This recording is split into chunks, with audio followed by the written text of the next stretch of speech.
ಆತನು ಹೊಸ ಒಡಂಬಡಿಕೆಗೆ ಸೇವಕರಾಗಿರುವ ಸಾಮರ್ಥ್ಯವನ್ನು ನಮಗೆ ಅನುಗ್ರಹಿಸಿದ್ದಾನೆ. Praise God. ಎಲ್ಲ ಗಮನ ಕೇಳಿ. ನಾವೆಲ್ಲರೂ ಹೊಸ ಒಡಂಬಡಿಕೆಯ ಸೇವಕರೋ ಹಳೆ ಒಡಂಬಡಿಕೆಯ ಸೇವಕರೋ? ಸರಿ, ಹಳೆ ಒಡಂಬಡಿಕೆಗೂ ಹೊಸ ಒಡಂಬಡಿಕೆಗೆ ಏನು ವ್ಯತ್ಯಾಸ? ಇದನ್ನು ನಾವು ಕಲಿಬೇಕು. ಫಸ್ಟ್ ಆಫ್ ಆಲ್ ಸೇವೆ ಮಾಡತಕ್ಕಂಥ ನಾವೆಲ್ಲರೂ ಇದನ್ನು ಬಹಳ ಮುಖ್ಯವಾಗಿ ಕಲಿಬೇಕು. ಇಲ್ಲಿಯವರೆಗೆ ಏನಾಯಿತು ಅಂತಂದರೆ, ನಮ್ಮ ಮುರ್ಪಿತಾಕಳು ಅಂದರೆ ನಮ್ಮ ಹಿಂದೆ ಇದ್ದಂಥ ನಮ್ಮ ಮುರ್ಪಿತಾಕಳು ಇದು ಎರಡೂ ಸೇರಿ ನಮಗೆ ಬೋಧನೆಯನ್ನು ಮಾಡಿ ನಮ್ಮ ತಲೆ ಒಳಗೆ ತುಂಬಿಸ್ಬಿಟ್ಟಿದ್ದಾರೆ. ಅದು ಏನೇ ಮಾಡು ತಿರ್ಗಾ ನಾವು ಅಲ್ಲಿಗೆ ಬಂದುಬಿಡ್ತೀವಿ, ಏನೇ ಮಾಡು ತಿರ್ಗಾ ಅಲ್ಲಿಗೆ ಬಂದುಬಿಡ್ತೀವಿ. ಆಗ ಜನರು ಕನ್ಫ್ಯೂಷನ್ನು, ಬೋಧನೆ ಮಾಡತಕ್ಕಂಥ ಅವರು ಕನ್ಫ್ಯೂಷನಲ್ಲಿ ಇರತಕ್ಕಂಥವರಾಗಿರ್ತವೆ. ನಾವು ಇದರ ವಿಷಯದಲ್ಲಿ ನಾವು ವಿವರವಾಗಿ ತಿಳ್ಕೊಳ್ಳೋದಕ್ಕಾಗಿ ಈ ದಿನಗಳಲ್ಲಿ ನಾವು ತುಂಬ ಸೂಕ್ಷ್ಮವಾಗಿ ನಿಮ್ಮ ಮನಸ್ಸನ್ನು ನೋಟ್ಸ್ ತಗೊಳ್ಳೋದಾದ ನೋಟ್ಸ್ ತಗೊಳ್ಳಿ. ಇದು ಬಹಳ ಮುಖ್ಯವಾದದ್ದು. ಹಳೆ ಒಡಂಬಡಿಕೆಗೂ ಹೊಸ ಒಡಂಬಡಿಕೆಗೂ ಇರತಕ್ಕಂಥ ವ್ಯತ್ಯಾಸ. ಹಳೆ ಒಡಂಬಡಿಕೆ ಮತ್ತು ಹೊಸ ಒಡಂಬಡಿಕೆ ಎಂಬುದಾಗಿ ಹೇಳಿ ಎರಡು ಒಡಂಬಡಿಕೆಗಳನ್ನು ಬೇರೆ ಬೇರೆ ಮಾಡಿದ್ದಾರೆ. ಯಾಕೆ, ಏನು, ಎಲ್ಲಿಂದ ಹಳೆ ಒಡಂಬಡಿಕೆ ಎಂಬುದಾಗಿ ನೋಡುವಂಥ ಸಮಯದಲ್ಲಿ ಕಳೆದ ದಿನದಲ್ಲಿ ನಿಮಗೆ ಹೇಳಿದೆ, ಮೋಸೆ ಸಂಗಡ ದೇವರು ಏನು ಮಾಡಿದ್ರು, ಇಸ್ರಾಯೇಲರನ್ನು ಇಟ್ಟು ಒಡಂಬಡಿಕೆಯನ್ನು ಮಾಡಿದ್ರು. 19ನೇ ಅಧ್ಯಾಯದಲ್ಲಿ ನಾವು ಓದಿದ್ವಿ ಅಲ್ವಾ? ಆಗ 19ನೇ ಅಧ್ಯಾಯದಲ್ಲಿ ಜನರೆಲ್ಲರೂ ಸೇರಿ ಅವರು ಒಡಂಬಡಿಕೆ ಮಾಡಿಕೊಂಡ್ರು, ದೇವರು ನಮ್ಮ ಸಂಗಡ ಮಾತಾಡಲಿ, ನಾವು ವಿಧೇಯರಾಗುವೆವು. ಅಲ್ಲ ಹೇಳ್ರಿ, ದೇವರು ನಮ್ಮ ಸಂಗಡ ಮಾತಾಡಲಿ ನಾವು ಅಂತೇಳಿ ಎಲ್ಲರೂ ಸೇರಿ ಒಟ್ಟಾಗಿ ಹೇಳಿದ್ರು. ಈ ಪದವನ್ನು ಬೈಬಲಲ್ಲಿ 3-4 ಸತಿ ನಾವು ನೋಡಬಹುದು. 24ನೇ ಅಧ್ಯಾಯದಲ್ಲಿ ಇದೆ, 19ನೇ ಅಧ್ಯಾಯ 8ನೇ ವಚನದಲ್ಲಿದೆ, ಮತ್ತೆ ವಿಮೋಚನ ಕಾಂಡದಲ್ಲಿ ಕೂಡ ನಾವು ಈ ಪದವನ್ನು ನಾವು ಮತ್ತೆ ನೋಡ್ತೀವಿ. ಆದ ಕಾರಣ ಈ ವಾಕ್ಯಗಳನ್ನು ಚೆನ್ನಾಗಿ ಜ್ಞಾಪಕ ಇಟ್ಕೊಳ್ರಿ. ನಾವು ವಿಧೇಯರಾಗುವೆವು ಎಂಬುದಾಗಿ ಯಾವಾಗ ಅವರು ಹೇಳಿದ್ರು, ಗಲಾತ್ಯರ್ 5:4 ಪ್ರಕಾರ ಯಾವನಾದರೂ ಓದ್ಕೊಳ್ಳೋಣ ಅದನ್ನು. ಗಲಾತ್ಯರ್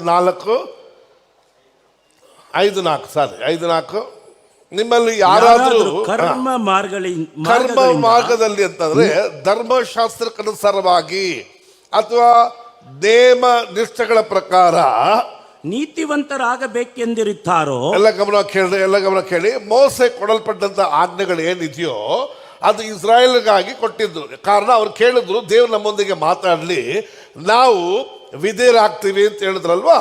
ಈಗ ದೇವರು ಮೋಸೆ ಮೂಲಕ ಕೊಡಲ್ಪಟ್ಟ ಈ ಆಜ್ಞೆಯನ್ನ ಯಾರಾದರೂ ನೇಮನಿಷ್ಠೆಗಳಿಂದ ನೀತಿವಂತರಾಗಬೇಕಂತ ನೀತಿವಂತರಾಗಬೇಕೆಂದಿರುತ್ತಾರೋ ಅವರು ಕ್ರಿಸ್ತನಿಂದ ಏನಂತ ಹೇಳ್ತಾರ, ಅವರು ಕ್ರಿಸ್ತನಿಂದ ಮೆಸ್ಸಯ ನಮಗೆ ಬೇಡ, ಅಭಿಷೇಕಿತನು ನಮಗೆ ಬೇಡ, ಅಥವಾ ಯೇಸು ನಮಗೆ ಬೇಡವೇ ಬೇಡ. ಕ್ರಿಸ್ತನಿಂದ ಅಗಲಿ ಹೋದರು, ಅವರು ಕ್ರಿಸ್ತನಿಂದ ಅಭಿಷೇಕದಿಂದ ಅಗಲಿ ಹೋದರು, ಕೃಪಾಶ್ರಯದೊಳಗಿಂದ ಬಿದ್ದೇ ಹೋದ್ರು. ನಮಗೆ ಕೃಪೆ ಬೇಡ, ಕ್ರಿಸ್ತನ್ ಬೇಡ, ನಾವೇ ನೋಡ್ಕೋತೀವಿ, ನಾವೇ ದೇವರನ್ನ ಪ್ರಿಯಪಡಿಸ್ಬಿಡ್ತೀವಿ, ನಾವೇ ನಮ್ಮ ಸ್ವಂತ ಬಲದಲ್ಲಿ ದೇವರನ್ನ ಏನ್ ಮಾಡ್ಬೇಕು ಅಂತ ಅವ್ರು ಹೇಳ್ತಾರೋ ಅದನ್ನ ನಾವು ಮಾಡ್ತೀವಿ ಎಂಬುದಾಗಿ ಹೇಳತಕ್ಕಂಥವರಾಗಿದ್ದಾರೆ. ಹಾಗೆ ಯಾರ ಇದ್ದೀರಾ? ಅರ್ಥ ಆಗಿಲ್ಲ? ಮತ್ತೊಂದು ಸತಿ ಹೇಳ್ತೀನಿ, ಓದ್ಕೊಳ್ಳೋಣ. ವಿಮೋಚನ ಕಾಂಡ 19ನೇ ಅಧ್ಯಾಯ 8ನೇ ವಚನ ಓದ್ಕೊಳ್ಳೋಣ. ಎಲ್ಲರೂ ಗಮನವಾಗಿ ಕೇಳಿ. ಜನರೆಲ್ಲರೂ ಯೆಹೋವನು ಹೇಳಿದಂತೆ ಮಾಡುವೆವು, ನಾವು ಮಾಡುವೆವು ಎಂದು ಒಗ್ಗಟ್ಟಾಗಿ ಪ್ರತ್ಯುತ್ತರ ಕೊಡಲಾಗಿ ಮೋಶೆ ಯೆಹೋವನ ಬಳಿಗೆ ಹೋಗಿ ಅವರ ಮಾತುಗಳನ್ನು ಆತನಿಗೆ ಅರಿಕೆ ಮಾಡಿದನು. ಯೆಹೋವನು ಮೋಶೆಗೆ ಇಗೋ ನಾನು ನಿನ್ನ ಸಂಗಡ ಮಾತಾಡುವಾಗ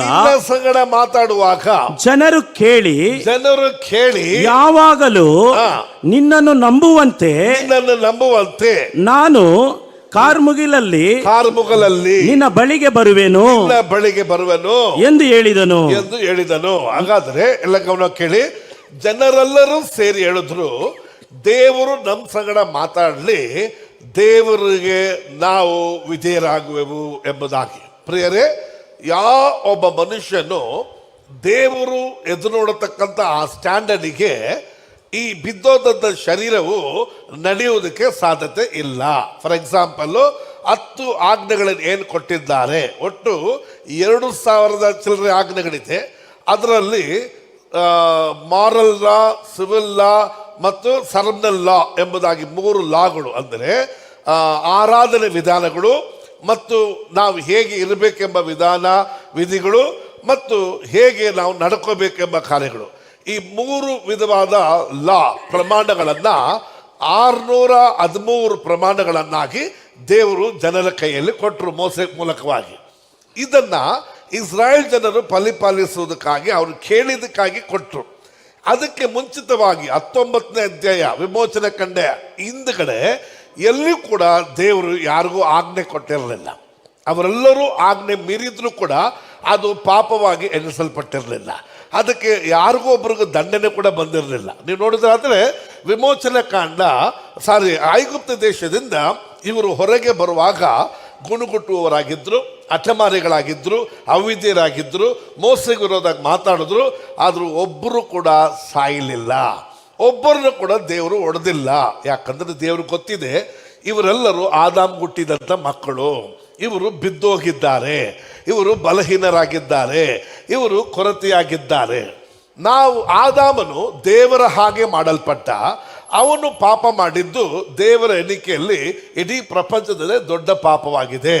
ರೋಮರ್ 5ನೇ ಅಧ್ಯಾಯ 14ನೇ ವಚನವನ್ನು ಓದ್ಕೊಳ್ಳೋಣ. ರೋಮರ್ 5:14. ಆದರೂ ಆದಾಮನ ಕಾಲದಿಂದ, ನೋಡಿ, ಆದಾಮನ ಕಾಲದಿಂದ ಮೋಶೆಯ ಕಾಲದವರೆಗೂ, ಎಲ್ಲಿ ಕಾಲದವರೆಗೂ? ಮೋಶೆಯ ಕಾಲದವರೆಗೂ ಮರಣದ ಆಳ್ವಿಕೆಯು ನಡೆಯುತ್ತಿತ್ತು. ಆದಾಮನು ದೇವರ ಆಜ್ಞೆಯನ್ನು ಮೀರಿ ಮಾಡಿದ ಪಾಪಕ್ಕೆ ಸಮಾನವಾದ ಪಾಪವನ್ನು ಮಾಡದೆ ಇದ್ದವರ ಮೇಲೆಯೂ ಅದು ನಡೆಯುತ್ತಿತ್ತು. ಎಲ್ಲರ ಗಮನ ಕೇಳಿ, ಈ ವಾಕ್ಯಗಳೆಲ್ಲ ಸ್ವಲ್ಪ ಅಂಡರ್ಸ್ಟ್ಯಾಂಡ್ ಮಾಡ್ಕೊಳ್ಳೋಕೆ ಕಷ್ಟ. ನಮಗೆ ಮೂಗು ಒರೆಸ್ತಾರೆ, ಕಣ್ಣು ಒರೆಸ್ತಾರೆ, ದೇವ್ರು ನಿಮ್ಮ ಸಂಗಡ ಇದ್ದಾರೆ, ದೇವ್ರ ಮಗಿಮೆ ಇಳಿದು ಬರ್ತೈತೆ, ಇದೋ ಮುಟ್ತಾ ಇದ್ದಾರೆ ಅಂದರೆ ಓಹೋ ಅಂತಿರ್ತೀವಿ. ಇದೆಲ್ಲ ತಲೆ ಒಳಗೆ ಹುಳ ಬಿಟ್ಟಂಗಿರ್ತದೆ. ಆದರೆ ಈ ಸತ್ಯ ನಿನ್ಗೆ ಗೊತ್ತಿಲ್ಲ ಅಂದರೆ ನಿನ್ ಕುರುಡುತನ ಮಾರಿಲ್ಲ ಅಂತ ಅರ್ಥ ಆಯ್ತ್ರಿ? ಈಗ ಹೇಳ್ರಿ, ನಾವು ಮಾಡಿದ ಪಾಪ ಜಾಸ್ತಿಯೋ ಆದಾಮ್ ಮಾಡಿದ ಪಾಪ ಜಾಸ್ತಿಯೋ? ನೀವು ಯಾಕಂದ್ರೆ ಮೊದಲು ಕೇಳಿದವ್ರು ಹೇಳ್ಬೇಡ್ರಿ, ನೀವೆಲ್ಲ ಹೇಳ್ರಿ. ಈಗ ನಾವು ಮಾಡ್ತಿರೋ ಪಾಪಗಳು ಜಾಸ್ತಿ ಕಾಣಿಸ್ತದೋ ಆದಾಮ್ ಎಷ್ಟು ಪಾಪ ಮಾಡಿದ? ನಾವು ಎಷ್ಟು? ಸಿಕ್ಕಾಪಟ್ಟೆ. ಹೌದಾ ಇಲ್ಲ? ಈಗ ಯಾರು ದೊಡ್ಡ ಪಾಪಿ? ನಾವೇ ಅಲ್ವಾ? ಆದರೆ ಅದು ತಪ್ಪು. ಯಾಕಂತಂದ್ರೆ ಒಂದು ಹಂದಿ ಮರಿ ಹಾಕಿದ್ರೆ ಏನಾಗ್ತದೆ? ಒಂದು ಪಾಪಿ ಮರಿ ಹಾಕಿದ್ರೆ ಏನಾಗ್ತಾರೆ? ಯಾಕೆ ಹಂದಿ ತರ ಇದೆ ಅಂತಂದ್ರೆ ಅದು ಹಂದಿ ತರನೇ ಇರ್ತದೆ. ನಾವೆಲ್ಲರೂ ಪಾಪದ ಮರಿಗಳಾಗಿರೋದ್ರಿಂದ ನಾವು ಪಾಪಿಗಳಾಗಿ ಜೀವಿಸ್ತಿದ್ದೇವೆ. ಆದಾಮನ ಹಾಗಲ್ಲ, ದೇವರ ಹಾಗೆ ಇದ್ದವನು, ದೇವರ ಸ್ವರೂಪದಲ್ಲಿ ಉಂಟು ಮಾಡಲ್ಪಟ್ಟವನು, ದೇವರ ಆತ್ಮ ಅವನಲ್ಲಿತ್ತು. ಅವನು ಡೆಲಿಬ್ರೇಟ್ ಆಗಿ ದೇವರ ಪ್ರಸನ್ನತೆಯನ್ನು ಬಿಟ್ಟು ಪಾಪ ಮಾಡಿದ. ಆದ ಕಾರಣ ಆದಾಮನಿಗೆ ಸಮವಾದ ಪಾಪ ಮಾಡಿದ್ದವರ ಮೇಲೆ ಕೂಡ ಆ ದಂಡನೆ ಬಂತು. ಈಗ ಅರ್ಥ ಆಯ್ತಾ? ಅರ್ಥ ಆಯ್ತಾ ಇಲ್ಲ?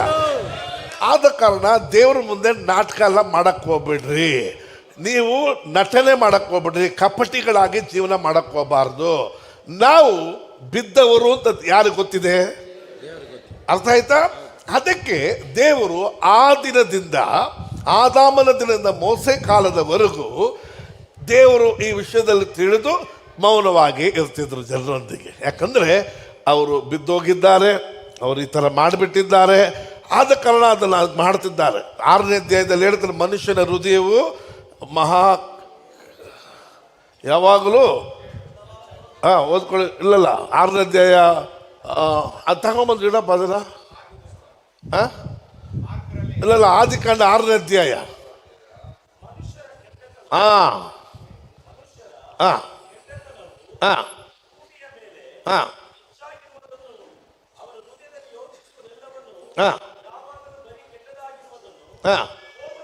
ಯೆಹೋವನು ನೋಡಿ ಎಲ್ಲ ಗಮನ ಕೇಳಿ, ತಾನು ಭೂಮಿಯ ಮೇಲೆ ಮನುಷ್ಯನನ್ನು ಉಂಟು ಮಾಡಿದಕ್ಕಾಗಿ ಪಶ್ಚಾತ್ತಾಪ ಪಟ್ಟ. ಇನ್ನೊಂದು ಇರ್ತದೆ, ಇನ್ನೊಂದು ಇಲ್ಲಲ್ಲ, ಅದು ಇನ್ನೊಂದು ಬ್ಲಾಕ್ ಕಲರ್.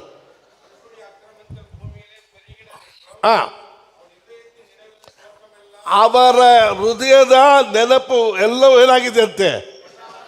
ಹಾಗಾದ್ರೆ ದೇವರು ಮನುಷ್ಯನನ್ನು ಅರ್ಥ ಮಾಡಿಕೊಂಡಿದ್ದಾರೆ. ಒಬ್ಬರು ಕೂಡ ನಿಯತ್ತಿಲ್ಲ, ಅವರ ಹೃದಯ ಕೆಟ್ಟೋಯ್ತು ಅಂತ ಯಾರು ಗೊತ್ತಿದೆ? ಗೊತ್ತಿದೆಯಾ? ಅದು ನಿನಗೆ ಗೊತ್ತಿರ್ಬೇಕು. ಫಸ್ಟ್ ನಾಟಕ ಮಾಡಕ್ ಹೋಗಬಾರ್ದು. ನಾನು ಕೆಟ್ಟೋದವನು ಎಂಬ ಅರಿವು ನಿನಗಿದ್ದರೆ, ಅದಕ್ಕಾಗಿಯೇ ನ್ಯೂ ಟೆಸ್ಟಮೆಂಟ್ ಅಲ್ಲಿ ಪರಿಶುದ್ಧಾತ್ಮನನ್ನು ದೇವರು ದಯಪಾಲಿಸಿದ್ರು. ಏನಕ್ಕಾಗಿ ಅಂದ್ರೆ ಮನುಷ್ಯರ ಪಾಪವನ್ನು ಕುರಿತು, ಇಹಲೋಕದಲ್ಲಿರುವ ರಕ್ಷಣೆ ಹೊಂದೋದಕ್ಕೆ ಮುಂಚೆ ನಮ್ಮ ಪಾಪಗಳನ್ನು ಕುರಿತು, ಅಂದರೆ ರಕ್ಷಣೆ ಹೊಂದಿದ ನಂತರ ಅಲ್ಲ, ರಕ್ಷಣೆ ಹೊಂದದಿರುವವರಾಗಿರತಕ್ಕಂತಾಗ ನಮಗೆ ನಮ್ಮ ಪಾಪಗಳನ್ನು ಕುರಿತು ಅರಿವುಂಟಾಗುವುದಕ್ಕಾಗಿ ಮೊದಲು ಈ ಲೋಕಕ್ಕೆ ಪಾಪಗಳನ್ನು ಅರಿವು ಮಾಡೋದಕ್ಕಾಗಿ, ಆಮೇಲೆ ದೇವರ ನೀತಿಯನ್ನು ನೆನಪು ಮಾಡೋದಕ್ಕಾಗಿ, ಆಮೇಲೆ ಈ ಪ್ರಪಂಚದ ಅಧಿಪತಿಯಾಗಿರುವ ಸೈತಾನಿಗಿರತಕ್ಕಂಥ ನ್ಯಾಯ ತೀರ್ಪನ್ನು ಕುರಿತಾಗಿ ಅರಿವು ಮೂಡಿಸೋದಕ್ಕಾಗಿ ಪರಿಶುದ್ಧಾತ್ಮ ಕೊಡಲ್ಪಟ್ಟನು. ಭಾಳ ಜನ ನಾವೇನು ಮಾಡ್ತೀವಿ, ಸಭೆಗಳಲ್ಲಿ ಪ್ರಸಂಗ ಮಾಡುವಾಗ ಪರಿಶುದ್ಧಾತ್ಮನ ಪಾಪನ ಕುರಿತು ಅರಿವು ಮೂಡಿಸ್ತಾನೆ ಅಂತ ಸಭೆ ವಿಶ್ವಾಸಿಗಳು ಹೇಳ್ತೀವಿ. ಆ ವಾಕ್ಯ ಸರಿಯಾಗಿ ಓದ್ ನೋಡ್ರಿ. ಯೋವಾನ್ ಬರೆದ ಸುವಾರ್ತೆ 16ನೇ ಅಧ್ಯಾಯ 8ನೇ ವಚನ ನೆನೆಸ್ತಾರೆ. ಎಷ್ಟನೇ ವಚನ? ರೈಟ್. ಆತನು ಬಂದು ಪಾಪ, ನೀತಿ, ನ್ಯಾಯ ತೀರ್ಪಿಕೆ ಈ ವಿಷಯಗಳಲ್ಲಿ ಲೋಕಕ್ಕೆ ಅರಿವನ್ನುಂಟು. ಯಾರಿಗೆ? ಲೋಕಕ್ಕೆ. ಜೋರಾಗಿ ಹೇಳಿ, ಯಾರಿಗೆ? ಲೋಕಕ್ಕೆ. ನಾವೇನ್ ಹೇಳ್ತೀವಿ? ಸಭೆಗೆ ಪರಿಶುದ್ಧಾತ್ಮವನ್ನ ಈ ನಮಗೆ ಪಾಪದ ಅರಿವನ್ನು ಮೂಡಿಸ್ತಾರೆ, ಪಾಪವನ್ನು ಮೂಡಿಸ್ತಾರೆ. ನಮಗಲ್ಲ, ಲೋಕಕ್ಕೆ ಪಾಪದ ಅರಿವನ್ನ ಮೂಡಿಸುವವರಾಗಿದ್ದಾರೆ. ಆಮೇಲೆ ಕೆಳಗೆ ಅರಿವನ್ನು ಹುಟ್ಟಿಸುವನು. ಅವರು ನನ್ನನ್ನು ನಂಬದೇ ಇರುವುದರಿಂದ, ಅವರು ಯೇಸುವನ್ನು ನಂಬದೇ ಇರೋದ್ರಿಂದ ಪಾಪದ ವಿಷಯದಲ್ಲಿಯೂ ನಾನು ತಂದೆಯ ಬಳಿಗೆ ಹೋಗಿ ಇನ್ನು ಮೇಲೆ ನಿಮಗೆ ಕಾಣಿಸದೆ ಇರುವುದರಿಂದ ನೀತಿಯ ವಿಷಯದಲ್ಲಿಯೂ ಇಹಾಲೋಕಾಧಿಪತಿಗೆ. ಯಾರಿಗೆ? ಈ ಲೋಕಾಧಿಪತಿ ಯಾರು? ಸೈತಾನನಿಗೆ ನ್ಯಾಯ ತೀರ್ಪಿಕೆಯಾದದ್ರಿಂದ ಎಂಬುದಾಗಿ ಹೇಳಿ, ನ್ಯಾಯ ತೀರ್ಪಿಕೆಯ ವಿಷಯದಲ್ಲಿ ಲೋಕಕ್ಕೆ ಅರಿವನ್ನು ಹುಟ್ಟಿಸುವನು. ಅರ್ಥ ಆಯ್ತಾ? ಎಸ್. ಇದುವರೆಗೂ ನಾವ್ ಹೆಂಗ್ ಓದ್ತಿದ್ವಿ ಇದನ್ನ? ಕಣ್ಣು ಮುಚ್ಕೊಂಡು ಪಾಪ ಕುರಿತು ನೀತಿ ಕಾರ್ಯ ಮುಗಿಸ್ತಾರೆ. ಬೈಬಲ್ ಅನ್ನ ಪರಿಶುದ್ಧಾತ್ಮನ ತುಂಬಾ ಸ್ಪಷ್ಟವಾಗಿ ಬರೆದಿದ್ದಾರೆ. ನಾವು ಕಣ್ಮುಚ್ಕೊಂಡು ಓದದೆ ಪರಿಶುದ್ಧಾತ್ಮನ ಸಹಾಯದಿಂದ ಓದಿದ್ರೆ ಯಾರಿಗೆ ಏನು ಕೇಳಿದ್ದಾರೆ ಅಂತ ನಾವು ತಿಳ್ಕೋಬಹುದು. ಪರಿಶುದ್ಧಾತ್ಮನ ಬರೋದು ನಿನ್ನ ತಿವಿಯಕ್ಕಲ್ಲ, ಇಹಲೋಕದಲ್ಲಿರುವ ಜನರಿಗೆ ಪಾಪದ ಅರಿವಿಲ್ಲದೆ ಇರೋದ್ರಿಂದ ಅವರುಗಳು ಪಾಪಿ ಎಂಬ ಅರಿವನ್ನು ಮೂಡಿಸ್ತಾರೆ. ಎರಡನೇದಾಗಿ ಅವರುಗಳು ಪಾಪಿ ಎಂಬುದಾಗಿ ಪಶ್ಚಾತ್ತಾಪ ಪಡುವಾಗ ನಿಮಗೋಸ್ಕರ ಯೇಸು ಹೋಗಿ ತಂದೆ ಬಳಿಗೆ ಆತನು ನಿಮ್ಮನ್ನು ನೀತಿವಂತರಾಗಿ ಮಾಡಿದ್ದಾರೆ ಎಂಬ ನೀತಿವಂತತೆಯನ್ನು ಕುರಿತು ಆತನು ನೆನಪು ಪಡಿಸ್ತಾನೆ. ಮೂರನೇದಾಗಿ ಲೋಕಾಧಿಪತಿ ಯಾರವನು? ಸೈತಾನನಿಗೆ ನ್ಯಾಯ ತೀರ್ಪಿದೆ. ನಿನ್ನ ನರಕಕ್ಕೆ ಕಳಿಸೋದಲ್ಲ, ಅವನನ್ನು ನರಕಕ್ಕೆ ಕಳಿಸ್ತೀನಿ ಎಂಬುದಾಗಿ ವಿಚಾರದಲ್ಲಿ ಅರಿವು ಮೂಡಿಸತಕ್ಕಂಥವರಾಗಿದ್ದಾರೆ. Praise God. ಆದರೆ ನ್ಯೂ ಟೆಸ್ಟಮೆಂಟ್ ಅಲ್ಲಿ ಇರತಕ್ಕಂಥ ನಮಗೆ ಪರಿಶುದ್ಧಾತ್ಮನನ್ನು ಏನ್ ಮಾಡಬೇಡ್ರಿ, ದುಃಖ ಪಡಿಸಬೇಡ್ರಿ. ಪವಿತ್ರಾತ್ಮನ ಏನ್ ಮಾಡಬೇಡ್ರಿ, ನೀವು ತಿರಸ್ಕಾರ ಮಾಡಬೇಡ್ರಿ. ಪವಿತ್ರಾತ್ಮನ ಏನ್ ಮಾಡಬೇಡ್ರಿ, ಆರಿಸಬೇಡ್ರಿ. ಪವಿತ್ರಾತ್ಮನಿಗೆ ಸುಳ್ಳಾಡಬೇಡ್ರಿ ಎಂಬುದಾಗಿ ಹೇಳಿದ್ದಾರೆ ಹೊರತು ಪವಿತ್ರಾತ್ಮ ನಿನ್ಬಿಟ್ಟು ಹೋಗ್ಬಿಡ್ತಾನೆ ಅಂತ ನ್ಯೂ ಟೆಸ್ಟಮೆಂಟ್ ಅಲ್ಲಿ ಒಂದೇ ಒಂದು ವಚನ ಕೂಡ ತೋರ್ಸಕ್ ಆಗೋದಿಲ್ಲ. ಓಲ್ಡ್ ಟೆಸ್ಟಮೆಂಟ್ ಅಲ್ಲಿ ಪರಿಶುದ್ಧಾತ್ಮ ಬರ್ತಿದ್ರು, ಸೌಲ್ ಮೇಲೆ ಹೋಗ್ಬಿಡ್ತು, ದುರಾತ್ಮ ಬಂತು. ಸಿಂಸೋನ್ ಮೇಲೆ ಪರಿಶುದ್ಧಾತ್ಮ ಹೋಗ್ಬಿಟ್ರು, ಮತ್ತೆ ಅವನು ಕರೆದಾಗ ಬಂದ್ರು. ನ್ಯೂ ಟೆಸ್ಟಮೆಂಟ್ ಅಲ್ಲಿ ಆತನು ಒಂದು ಸತಿ ನಮ್ಮ ಒಳಗೆ ಬಂದ ಮೇಲೆ ಆತನ ಮರುದಲ್ಲಿ ವಾಸವಾಗಿರುವ ಆತನಾಗಿದ್ದಾನೆ. ಆತ ನಮ್ಮನ್ನು ಬಿಟ್ಟು ಹೋಗೋದಿಲ್ಲ. Praise the lord, hallelujah. Pastor, ಪಾಪ ಮಾಡಿದ್ರೆ ಪಾಪ ಮಾಡದಿದ್ದವ್ರು ಯಾರಿದ್ದಾರೆ ಕೈ ಎತ್ತಿರಿ. ನಾ ರಕ್ಷಣೆ ಹೊಂದಿದ್ಮೇಲೆ ಒಂದು ಪಾಪ ಕೂಡ ಮಾಡಿಲ್ಲ ಅಂತ ಪರಿಶುದ್ಧ ಒಂದು ಕೈ ಎತ್ತಿ ನೋಡೋಣ. ಯಾವನಿಲ್ಲ, ಮೀಸೆ ಇದ್ದವರು ಇಲ್ಲ, ಮೀಸೆ ಇಲ್ದಿದ್ದವರು ಇಲ್ಲ. ಸುಮ್ಮನೆ ನಾಟಕ ಮಾಡ್ಕೋಬೇಕು ಪ್ರಸಂಗ ಮಾಡುವಾಗ ನಾವು. ಹೇ ಪರಿಶುದ್ಧವಾಗಿ ಜೀವಿಸಿರಿ ಅಂತ. ನೀನಿದ್ಯಾ ಫಸ್ಟ್ ಹೇಳು. ನಿನ್ನ ಹೆಂಡ್ತಿನ ಕೇಳ್ತೀನಿ, ನಿನ್ನ ಗಂಡನ ಕೇಳ್ತೀನಿ, ನೀನಿದ್ಯಾ? ಸುಮ್ಮನೆ ನಾಟಕ ಎಲ್ಲ ಮಾಡಕ್ಕೆ ಹೋಗ್ಬಾರ್ದು ಪ್ರಸಂಗ ಮಾಡುವಾಗ, ಗೊತ್ತಾಯ್ತಾ? ಫಸ್ಟ್ ಆಫ್ ಆಲ್ ತಿಳ್ಕೊಬೇಕು, ಸತ್ಯ ತಿಳ್ಕೊಬೇಕು, ಗೊತ್ತಾಯ್ತಲ್ಲ? ಸತ್ಯ ತಿಳ್ಕೊಂಡು ಸತ್ಯವನ್ನು ನಾವೇನು ಮಾಡಬೇಕು, ಜನರಿಗೆ ಬೋಧನೆ ಮಾಡತಕ್ಕಂಥವರಾಗಿರಬೇಕು. Praise God, hallelujah. ಈಗ ನಾನು ಮತ್ತೆ ಬರ್ತೀನಿ. ವಿಮೋಚನೆ ಕಾಂಡ 19ನೇ ಅಧ್ಯಾಯದಲ್ಲಿ ಮೋಸೆ ಕಾಲದವರೆಗೂ ಈ ಭೂಮಿ ಮೇಲೆ ಏನು ಆಳ್ವಿಕೆ ಮಾಡ್ತಿತ್ತು? ಓದ್ಕೊಳ್ಳಿ. ಅಲ್ಲಿ ಯಾವುದು ಓದಿದ್ರಿ? ರೋಮರ್ ಬರೆದ ಪತ್ರಿಕೆ 5ನೇ ಅಧ್ಯಾಯ 14ನೇ ವಚನ. ಸ್ವಲ್ಪ ಕನ್ಫ್ಯೂಷನ್ ಆಗ್ಬೋದು, ಆದ್ರೂ ನೀನು ಕಲ್ತ್ಕೊಂಡ್ಬಿಟ್ರೆ ನಿನ್ನ ಜೀವನದಲ್ಲಿ ಸ್ಥಿರವಾಗಿಬಿಡ್ತೀಯ, ಧೈರ್ಯವಾಗಿಬಿಡ್ತೀಯ, ಬಲವಾಗಿಬಿಡ್ತೀಯ. ಸುಮ್ಮನೆ ಯಾರು ಹೇಳಿದ್ದಕ್ಕೆಲ್ಲ ನಾವು ಏನು ಮಾಡೋದಿಲ್ಲ, ತಲೆ ಕೆಡಿಸ್ಕೊಡೋದಿಲ್ಲ. ಕಣ್ಣು ಮುಚ್ಕೊಂಡು ಸುಮ್ಮನೆ ಸೈಲೆಂಟಾಗಿ ಇರ್ತೀವಿ. ಬಗಳಪ್ಪ ನೀನು ಅಂತ. ಸ್ವತ್ರ ಬಸ್ ನಾನು ಹಂಗೆ ಮಾಡ್ತೀನಿ ನದಿಗಳಲ್ಲಿ. ಪಾಪ ಏನೋ ಬೊಗಳ್ತಾ ಇರಲಿ, ಏನು ಮಾಡೋದು ಗೊತ್ತಿಲ್ಲ ಅವ್ರಿಗೆ. ತುಂಬ ಕ್ಲಿಯರ್ ಕಟ್ ಆಗಿದೆ. ದೇವರು ತಮ್ಮನ್ನು ಪ್ರೀತಿಸುವವರಿಗಾಗಿ ಇಟ್ಟಿದ್ದನ್ನ ಕಣ್ಣು ಕಾಣಲಿಲ್ಲ, ಕಿವಿ ಕೇಳಲಿಲ್ಲ. ನಮಗಾದರೂ ತನ್ನ ಆತ್ಮನ ಮೂಲಕವಾಗಿ ಇವುಗಳೆಲ್ಲ ಪ್ರಕಟಿಸಿದ್ದಾರೆ. ಯೇಸು ಹೇಳಿದ್ರು, ನಾನು ಇನ್ನೂ ಬಹಳ ಸಂಗತಿಗಳು ಹೇಳಬೇಕು ಅಂತಿದ್ದೇನೆ, ನೀವು ತಾಳಲಾರ್ರಿ. ಯಾಕಂದ್ರೆ ಇನ್ನು ನಿಮ್ಮ ಮೇಲೆ ಅಭಿಷೇಕ ಬಂದಿಲ್ಲ. ಈಗ ನಮ್ಮ ಮೇಲೆ ಅಭಿಷೇಕ ಐತಾ ಇಲ್ಲ? ಆತನು ಬರುವಾಗ ನಿಮ್ಮನ್ನು ಸಕಲ ಸತ್ಯದಲ್ಲಿ ನಡೆಸಿಕೊಂಡು ಹೋಗಿ ಸೇರಿಸುವನು. ಹಲ್ಲೆಲೂಯಾ. ಸತ್ಯ ಅಂದ್ರೆ ಏನು? Very good. ಕೆಲವೆಲ್ಲ ಹಿಡ್ಕೊಂಡ್ಬಿಟ್ಟಿದ್ದೀರಾ. ಸತ್ಯ ಅಂದ್ರೆ ದೇವರು ನಮಗೋಸ್ಕರ ಏನ್ ಮಾಡಿದ್ದಾರೋ ಅದು ಸತ್ಯ. ಆಯ್ತಾ? ಪ್ರಮಾಣ ಅಂದ್ರೆ ಏನು? ನಾವು ಏನ್ ದೇವರಿಗಾಗಿ ಮಾಡಬೇಕು ಅಂತ ದೇವ್ರು ಕೊಟ್ಟಿದ್ದಾರೋ ಅದು ಪ್ರಮಾಣ. ಅರ್ಥ ಆಯ್ತಾ? ಅದ್ರ ಮೊದಲು ಹೇಳ್ಬೋದಾಗಿತ್ತಲ್ಲ. ಪ್ರಮಾಣ ಅನ್ನೋದು ದೇವರ ಸ್ಟ್ಯಾಂಡರ್ಡ್. ಯಾರು ಸ್ಟ್ಯಾಂಡರ್ಡು? ಪ್ರಮಾಣ ಒಳ್ಳೆಯದು, ಪರಿಶುದ್ಧವಾದದ್ದು, ಅದು ದೇವರಿಗೆ ಸಮಾನವಾದದ್ದು. ಈ ಸ್ಟ್ಯಾಂಡರ್ಡ್ ಹಿತಕರವಾದದ್ದು, ಒಳ್ಳೆಯದು ಎಲ್ಲ ಹೇಳ್ತದೆ ಪ್ರಮಾಣ ಬಗ್ಗೆ ಅಲ್ವಾ? ಆದರೆ ಈ ಸ್ಟ್ಯಾಂಡರ್ಡ್ ಅನ್ನ ಈ ಬಿದ್ದೋದಂತ ಶರೀರದಲ್ಲಿ ಹೋಗಿ ನೆರವೇರ್ಸಕ್ ಆಗೋದಿಲ್ಲ. ಅರ್ಥ ಆಯ್ತಾ? ನಾಟಕ ಮಾಡಕ್ ಹೋಗ್ಬೇಡ, ಟ್ರೈ ಮಾಡಕ್ ಹೋಗ್ಬೇಡ. ಪಲ್ಟಿ ಹೊಡಿತಿ, ಮುಖಾಮೂತಿ ಒಡ್ಸ್ಕತಿ, ಉಪವಾಸ ಮಾಡಿ ಗ್ಯಾಸ್ಟ್ರಿಕಲ್ಲಿ ಸತ್ತೋಗ್ಬಿಡ್ತಿ. ಅರ್ಥ ಆಯ್ತಾ? ಈಗ ನಾವು ಸತ್ಯವನ್ನು ಅರಿಯೋದು ಅಂದ್ರೆ ಏನರ್ಥ? ನೀನ್ ಮಾಡೋ ನಾಟಕ ಅಲ್ಲ, ಆತ ನಿನಗಾಗಿ ಮಾಡಿರುವ ಸತ್ಯ. ಅರ್ಥ ಆಯ್ತಾ? So when you know the truth what he has done for you, ನಿನಗಾಗಿ ಏನು ಮಾಡಿದ್ದಾರೆ ಅಂತ ತಿಳ್ಕೊಳ್ಳುವಾಗ ಅದು ನಿನ್ನನ್ನು ಬಿಡುಗಡೆ ಮಾಡಿಬಿಡ್ತದೆ. ಅರ್ಥ ಆಯ್ತ್ರಿ? ಈಗ ನೀವು ನಾನು ಪ್ರಾರ್ಥನೆ ಮಾಡಬೇಕಾಗಿ ಒಂದೇ ಒಂದು, ಸಾಯುವ ತನಕ ನಾನು ಸತ್ಯನ ತಿಳ್ಕೋಬೇಕು, ಸತ್ಯವನ್ನು ತಿಳ್ಕೋಬೇಕು. ಪೌಲನು ಪ್ರಾರ್ಥನೆ ಮಾಡ್ತಾನೆ. ಎಬೇಸೆ ಬರೆದ ಪತ್ರಿಕೆ 1ನೇ ಅಧ್ಯಾಯ, ಹಂಗೆ ಇಟ್ಕೊಳ್ಳಿ ಸುಮ್ಮನೆ 16, 17, 18, 19, 20 ವಯಸ್ಸು ಓದ್ಕೊಳ್ಳಿ. ಎಬೇಸೆ 3ನೇ ಅಧ್ಯಾಯ, ಕೊಲೋಸ್ಯರು ಮತ್ತು 1 ಕೊರಿಂಥ್ಯ ಮತ್ತು ರೋಮರ್ ಬರೆದ ಪತ್ರಿಕೆ, ಥೆಸಲೋನಿಕೆ ಬರೆದ ಪತ್ರಿಕೆ, ಈ ಎಲ್ಲದಲ್ಲಿ ಪ್ರಾರ್ಥನೆ ಏನು ಪೌಲ್ ಮಾಡಿದ್ರು ಅಂದರೆ ಈ ಒಂದೇ ಪ್ರಾರ್ಥನೆ ಉಲ್ಟಾ ಪಲ್ಟಾ ಮಾಡಿದ್ದಾರೆ. ಆತನನ್ನು ಅರಿಯತಕ್ಕ ಅರಿವು ಜ್ಞಾನಕ್ಕೆ ನಾವೆಲ್ಲರೂ ಬರಬೇಕು. Praise the lord, hallelujah. ಮೊದಲು ಓಲ್ಡ್ ಟೆಸ್ಟಮೆಂಟ್ ಅಲ್ಲಿ ನೀನು ನಡೆಯುವಂಥದ್ದು, ನ್ಯೂ ಟೆಸ್ಟಮೆಂಟ್ ಅಲ್ಲಿ ಆತನು ನಮಗಾಗಿ ಬಂದು ಏನು ಮಾಡಿದ್ರು ಅಂತ ತಿಳ್ಕೊಳ್ಳೋದು. ಅರ್ಥ ಆಯ್ತ್ರಿ? ಓಕೆ.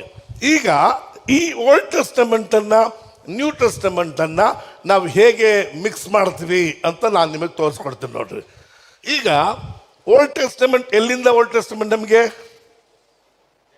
ಇಲ್ಲ, ಮೋಸೆ ಕಾಲದಿಂದ. ಯಾಕಂದ್ರೆ ಕಳೆದ ದಿನದಲ್ಲಿ ತೋರಿಸೋದು ಅದು ಇದೆ ನೋಡ್ರಿ, ಕಾಲಗಳು ಇದೆ.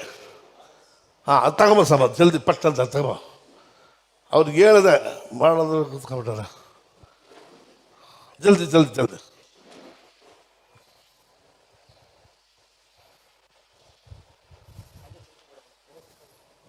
ಸ್ಕೂಲಲ್ಲಿ ಓದು ಅಂತ ನಮ್ಮಪ್ಪ ಕಾಸು ಕೊಟ್ಟು ಓದೋಕ್ಕಾಗಿಲ್ಲ, ಮುಟ್ಟಾಳ.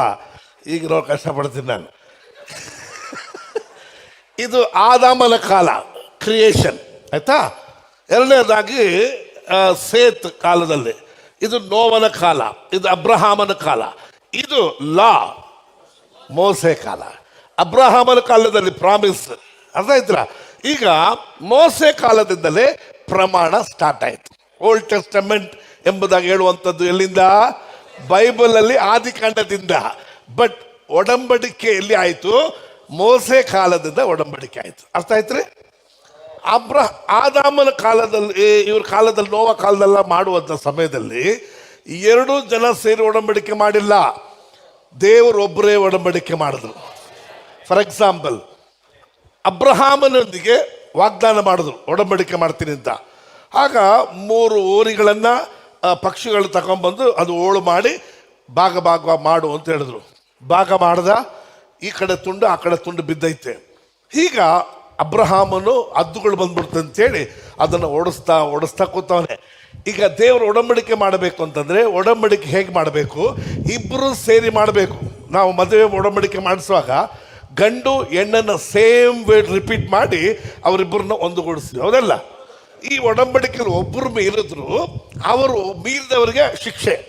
ಅದೇ ರೀತಿಯಲ್ಲಿ ಈ ಓಳುಗಳು ಮಾಡಿ, ಅದೇ ತುಂಡು ಮಾಡಿ ಹಾಕಿದಂಥ ಆ ಮಾಂಸ ತುಂಡುಗಳಿದೆಯಲ್ಲ, ಅದರ ಮಧ್ಯದಲ್ಲಿ ಆ ಕಡೆ ದೇವರು ಬರಬೇಕು, ಈ ಕಡೆ ಅಬ್ರಹಾಮನು ಹೋಗ್ಬೇಕು. ಅದು ಒಡಂಬಡಿಕೆ ಮಾಡುವ ಮನುಷ್ಯನು ಹೋಗ್ಬೇಕು. ಹಾಗೆ ಇಬ್ಬರು ಒಡಂಬಡಿಕೆ ಮಾಡ್ತಾರೆ. ಇದರಲ್ಲಿ ಯಾರು ತಪ್ಪಾರೋ ಅವರು ಶಾಪಗ್ರಸ್ತರಾಗ್ತಾರೆ.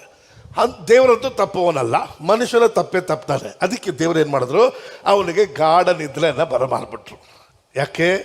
ಅಬ್ರಾಹ್ಮನ ಮನುಷ್ಯನಾಗಿದ್ದಾನೆ, ಅವನು ಬಿದ್ದೋದವನು, ಏನೋ ಖುಷಿಯಲ್ಲಿ ಒಡಂಬಡಿಕೆ ಮಾಡಿಬಿಡ್ತಾನೆ, ಆಮೇಲೆ ಕಷ್ಟಪಡ್ತಾನೆ ಅಂಥೇಳಿ ನಿದ್ದೆ ಮಾಡಿಬಿಟ್ಟಿರ್ತಾನೆ. ಒಂದು ಕಾರ್ ಮೇಘ ಬರ್ತದೆ, ಆ ಕಾರ್ ಮೇಘದ ಮಧ್ಯದಲ್ಲಿ ಯೇಸು ಕ್ರಿಸ್ತನು ಬಂದು ಆ ಒಡಂಬಡಿಕೆಯನ್ನು ಆತನೇ ನೆರವೇರಿಸಿಬಿಡತಕ್ಕಂಥವನು.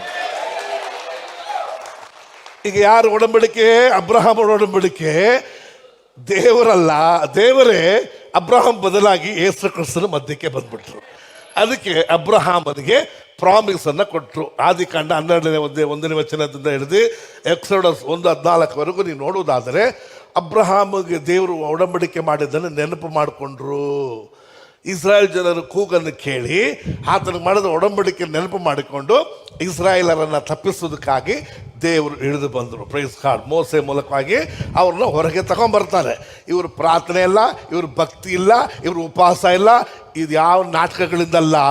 ದೇವರು ತನ್ನ ಮಗನಿಗೆ ವಾಗ್ದಾನ ಮಾಡಿದ ನಿಮಿತ್ತವಾಗಿ ಅದನ್ನು ನೆರವೇರಿಸ್ತಾರೆ. ಆಯ್ತಾ? ಈಗ ಮೋಸೆ ಒಂದಿಗೆ ಮಾಡಿದಂಥ ಒಡಂಬಡಿಕೆ ಹೇಗಂದರೆ, ಜನರು ಹೇಳಿದ್ರು ದೇವರು ನಮ್ಮೊಂದಿಗೆ ಮಾತಾಡಲಿ, ನಾವು ವಿಧೇಯರಾಗುವಂತ. ಮೋಸೆ ತೆಗೆದುಕೊಂಡು ಹೋಗಿ ಹೇಳ್ದ, ಓಕೆ ದೇವರು ಹೇಳಿದ್ರು, ಆಯ್ತು ಬರಕ್ಕೆ ಹೇಳು ಎಂಬುದಾಗಿ ಹೇಳಿ ಬರಕ್ಕೆ ಹೇಳಿ ಒಡಂಬಡಿಕೆ ಮಾಡಿದ್ರು. Price the lord.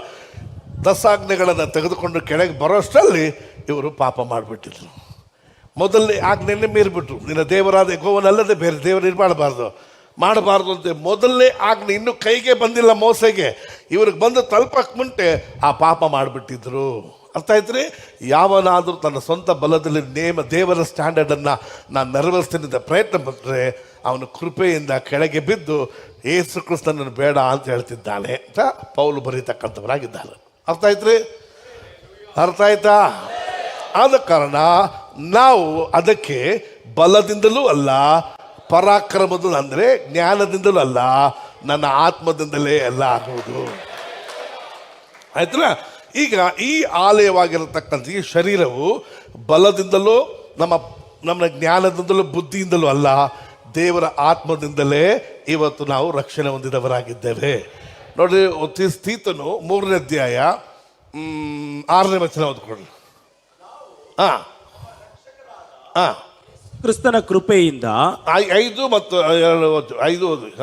ನಾವು ಮಾಡಿದ ಪುಣ್ಯ ನಾವು ಕ್ರಿಯೆಗಳ ಮಾಡಿದ ಒಳ್ಳೆ ಕಾರ್ಯಗಳನ್ನು ಪುಣ್ಯ ಕಾರ್ಯಗಳಿಂದಲ್ಲ, ನಿಮಿತ್ತದಿಂದಲ್ಲ, ಆತನ ಕೃಪೆಯಲ್ಲಿಯೇ ಆತನ ಕೃಪೆ. ನಿಲ್ಲಿಸ್ಬೇಡಿ, ಕೆಳಗೆ ನಿಲ್ಲಿಸ್ಬೇಡಿ. Okay, thank you.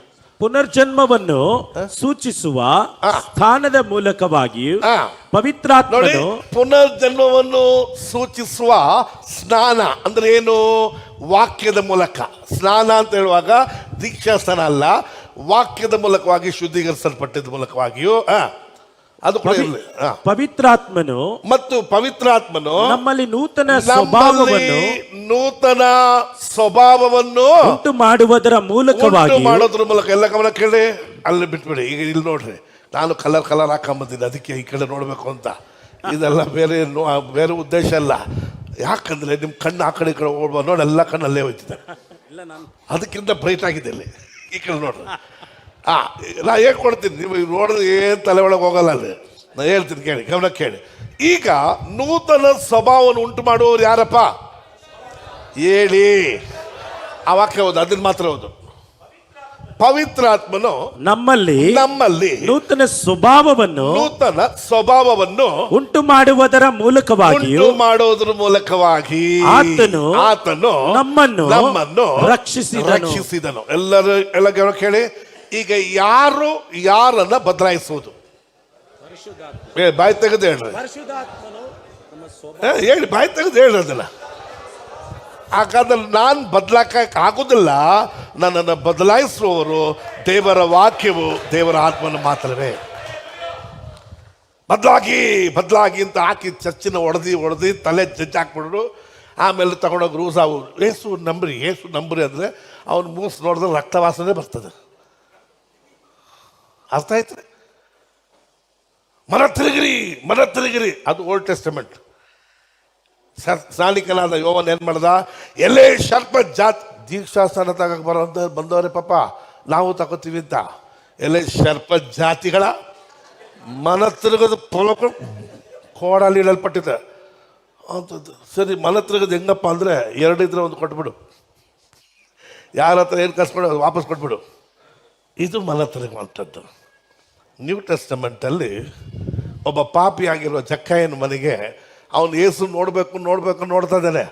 ಊರು ಜನ ಎಲ್ಲ ಕುಳ್ಳಕ್ಕಿದ್ದಾನೆ ಅಂತೇಳಿ ಕಾಲಲ್ಲಿ ಒದ್ದಿನ ಹೋಗು, ನಮ್ಮ ಹತ್ರ ವಸೂಲಿ ಮಾಡಿ ಮಾಡ್ಕೊಂಡು ಏಸು ನೋಡಕ್ಕೆ ಬಂದಿದೆ, ಹೋಗು ಅಂತ ಒದ್ದಿ ಅವನು ಓಡಿಸ್ಬಿಟ್ರು. ಇವನು ಏನು ಮಾಡ್ದ? ಎಲ್ಲೂ ಚಾನ್ಸ್ ಸಿಕ್ಕಿಲ್ಲ, ಅದು ಮರದ ಮೇಲೆ ಹತ್ತು ಕೂತ್ಕೊಂಡು ನೋಡ್ತಾ ಇದ್ದಾನೆ. ಅವನ ಹೆಸರೇನು? ಜಕ್ಕಾಯ ಅಂದ್ರೆ ಏನು ಗೊತ್ತಾ? ಶುದ್ಧನು, ತೂಯ್ಮಯಾನವನಂತ. ಅದರ ಜೀವಿತ ಸೇಮ್ ನಮ್ಮ ಥರನೇ. ಅದು ಎಲ್ಲ ಎಡವಟ್ಟು ಪಾರ್ಟಿನೇ. ಹಾಗಾಗಿ ಇವನು ಏಸು ನೋಡಬೇಕು ಅಂತ ಆಸೆ ಪಟ್ಟು ಕೂತಿದ್ದಾನೆ. ಆಗ ಏಸು ಅಲ್ಲಿ ಬಂದರು. ನೀನು ನಾನಾಗಿದ್ರೆ, ಬಾರೋ ಕಳ್ಳ ಮಗನೇ ಬಾ, ಇಳಿದು ಬಾ. ಹೌದಲ್ಲ? ಅರೆ, ನಮಗೆ ಪಾಪಿಗಳು ಸಿಕ್ಬಿಟ್ರೆ ಪ್ರಸಂಗ ಮಾಡೋಕೆ ಭಾಳ ಇಷ್ಟ ತಿವಿಯಕ್ಕೆ. ಅದು ದಮ್ಮ ಹೊಡೆದ್ಬಿಟ್ಟು ಅವನ ಕೂತಿದ್ದಾನೆ, ಅವನಿಗೆ AK-47 ಒಬ್ಬ ಬೀಡಿ ಹೊಡೆದಕ್ಕೆಲ್ಲ ಚರ್ಚಲ್ಲಿರೋ ಎಲ್ಲ ತಲೆ ಹೊಡಿ. ಯಾರೋ ಒಬ್ಬ ಪಾಪ ಮಾಡಿ ಕೂತಿದ್ದಾನೆ, ಎಲ್ಲ ಚರ್ಚಲ್ಲೆಲ್ಲ ಹೊಡೆದು ಸಾಯಿಸ್ಬೇಕು. ನಿನ್ನ ಬುದ್ಧಿ ಬದಲಾಯಿಸಿಲ್ಲ, ದೇವ್ರು ನಿನ್ನ ಹೊಡಿತಾರೆ. ಅರ್ಥ ಆಯ್ತ್ರಿ? ನೋಡ್ರಿ, ಸಿಗರೇಟ್ ಪ್ಯಾಕೆಟ್ ಮೇಲೆ ಸಿಗರೇಟ್ ಕುಡಿಬೇಡ ಅಂತ ಹಾಕಿದ್ದಾರೆ, ಕ್ಯಾನ್ಸರ್ ಫೋಟೋಲ್ಲಿ ಹಾಕಿದ್ದಾರೆ, ಕುಡಿತಾನೆ ಇದ್ದಾರೆ. ಹೌದಲ್ಲ? ಧೂಮಪಾನ ಮಾಡಬಾರ್ದು ಅಂತ ಹಾಕಿದಾರಲ್ಲ, ಕುಡಿಯೋದು ಬಿಡ್ತಾರಾ? ಪೊಲೀಸ್ ಸ್ಟೇಷನ್ ಹೊಡೆಯಲ್ವಾ? ಕಳ್ತನ ಬಿಡ್ತಾನ? ನಿಮ್ಮ ಅಪ್ಪ ಅಮ್ಮ ಚಿಕ್ಕದ ಹೊಡೆದಿಲ್ವಾ? ನಿನ್ನ ಬುದ್ಧಿ ಬದಲಾಗಿದೆಯಾ? ಆಗಲ್ಲ. ನಿನ್ನನ್ನು ಬದಲಾಯಿಸೋನು ಆತನ ಮಾತ್ರವೇ. ಆತನ ಪ್ರೀತಿಯನ್ನು ತೋರಿಸ್ಕೊಡಿ, ಆತನ ಕರುಣೆಯನ್ನು ತೋರಿಸ್ಕೊಡಿ, ಆತನ ದಯೆಯನ್ನು ತೋರಿಸ್ಕೊಡ್ರಿ. ಆತನ ಅಪಾರವಾದ ದಯೆಯನ್ನು ಕೊಡ್ತಾ ಜನ ಏನು ಮಾಡ್ತಾನೆ ಗೊತ್ತಾ? ಅಯ್ಯೋ, ನಾನು ಬಿದ್ದೋಗಿದ್ದೀನಿ, ನೀನೇ ನನಗೆ ಸಹಾಯ ಮಾಡಬೇಕಪ್ಪ ಅಂದರೆ ದೇವ್ರು ಹೇಳ್ತಾರೆ, come on, I am going to lift you up. ನಾವೇನು ಮಾಡ್ತೀವಿ? ಬಿಟ್ಟು ಬಾ ಮಗನೇ, ಸರಿ, ಎಲ್ಲ ಬಿಟ್ಬಿಟ್ಟು ಬಾ, ಚರ್ಚಿಗೆ ಎಲ್ಲ ಬಿಟ್ಬಿಟ್ಟು ಬಾ, ಇದನ್ನೆಲ್ಲ ನಾಟಕ ಎಲ್ಲ ಆಚೆ ಬಿಟ್ಬಿಟ್ಟು ಬಾ.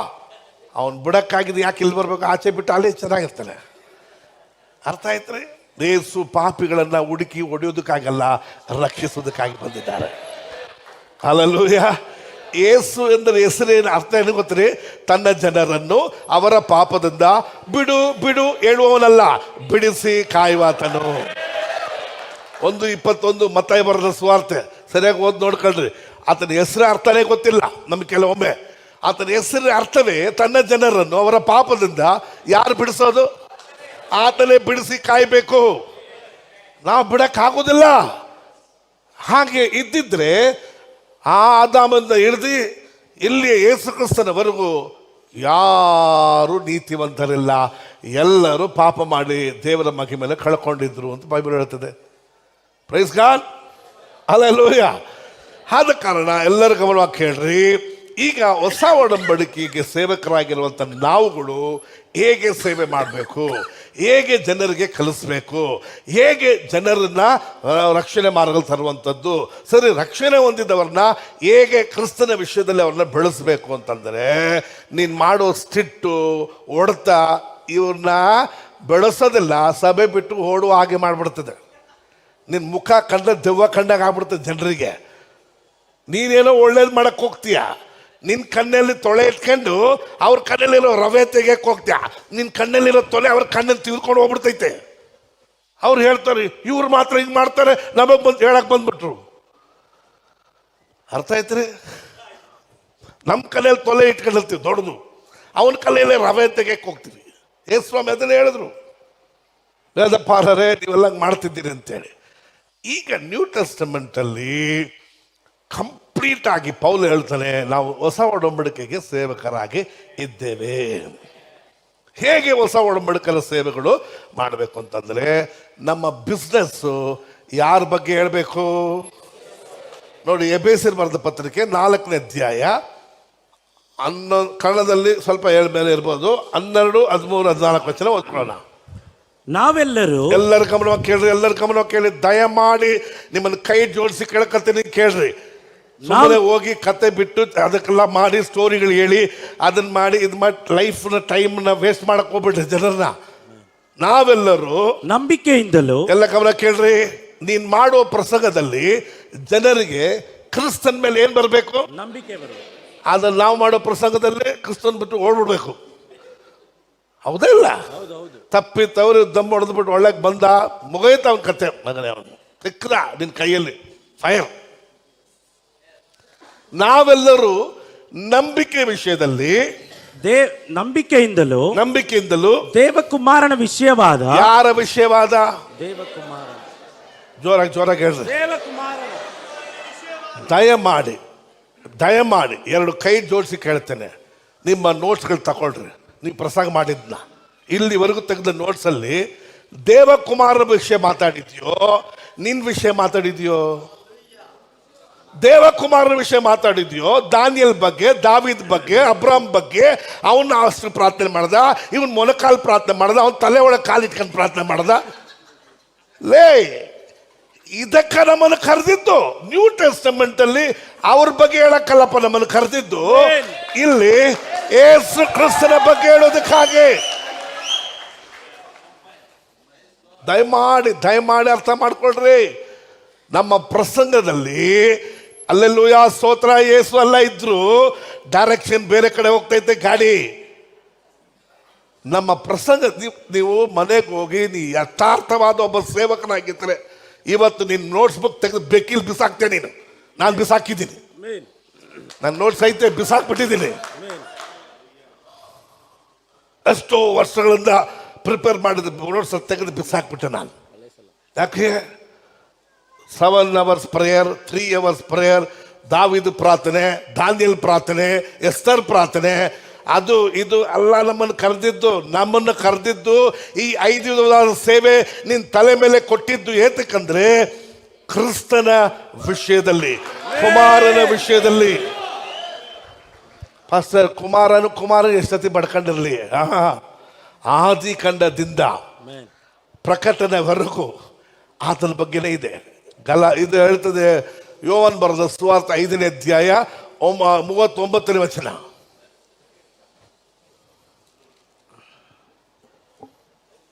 ಶಾಸ್ತ್ರಗಳಿಂದ ಯೇಸು ಹೇಳ್ತಾರೆ, ಶಾಸ್ತ್ರಗಳಿಂದ ನಿತ್ಯ ಜೀವವು ನಿಮ್ಮೆಲ್ಲರಿಗೂ ಆಶೀರ್ವಾದ ಇದೆ, ನಿತ್ಯ ಜೀವ ಇದೆ ಎಂದು ಓದ್ತೀರಾ, ದೊರೆಯುತ್ತದೆಂದು ನೀವು ನೆನೆಸಿ ದೊರಕುತ್ತದೆ ಎಂದು ರಾತ್ರಿ ಹಗಲು ಕೂತ್ಕೊಂಡು ಓದ್ತಾ ಇದ್ದೀರಾ, ವಿಚಾರಿಸ್ತಿರಲ್ಲ.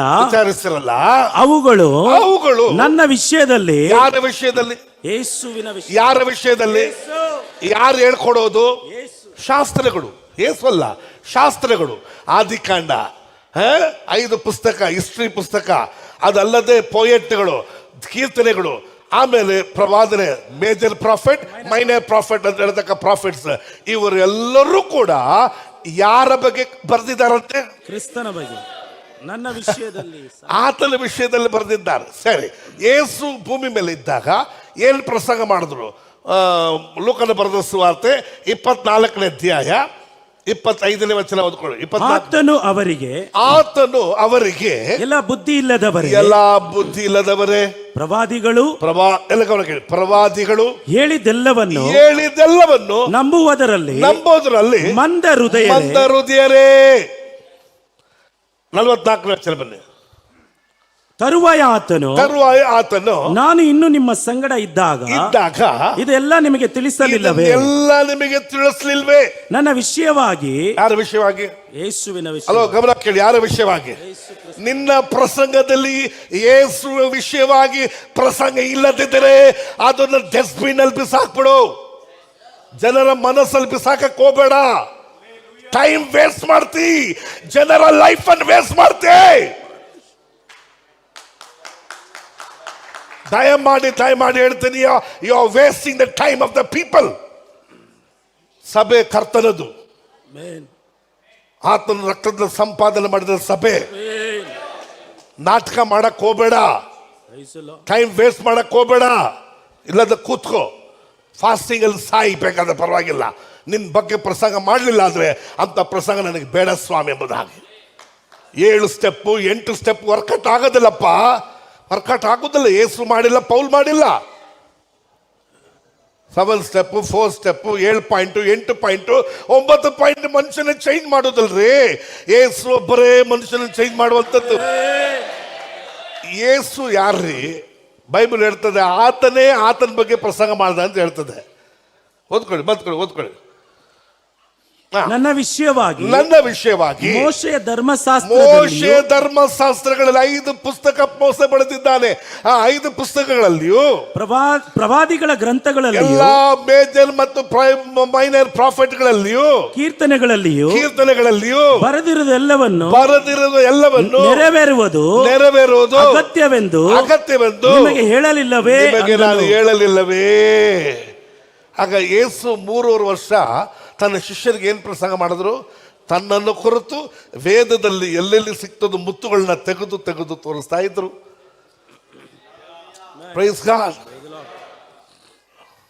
ಪೇತ್ರನು ಫಸ್ಟ್ ಪ್ರಸಂಗನೇ ಓಲ್ಡ್ ಟೆಸ್ಟಮೆಂಟ್ ಕಂಪೇರ್ ಮಾಡಿ 2ನೇ ಅಧ್ಯಾಯದಲ್ಲಿ ನ್ಯೂ ಟೆಸ್ಟಮೆಂಟ್ ಅಲ್ಲಿ ಯೇಸುವನ್ನು ತೋರಿಸ್ಕೊಡ್ತಿದ್ದಾನೆ. Praise God. ಪೌಲನು ಅವನ ಪ್ರಸಂಗಗಳಲ್ಲಿ ಹಳೆ ಒಡಂಬಡಿಕೆಗಳನ್ನು ತೆಗೆದು ಕ್ರಿಸ್ತ ಯೇಸುವನ್ನ ಕಂಪೇರ್ ಮಾಡಿ ಹೇಳತಕ್ಕಂಥವನಾಗಿದ್ದಾನೆ. ಹಾಗಾಗಿ ದಯಮಾಡಿ ಆತನನ್ನು ದೃಷ್ಟಿಸಿ ನೋಡಿದ ಮುಖಗಳು ಏನಾಗ್ತದೆ?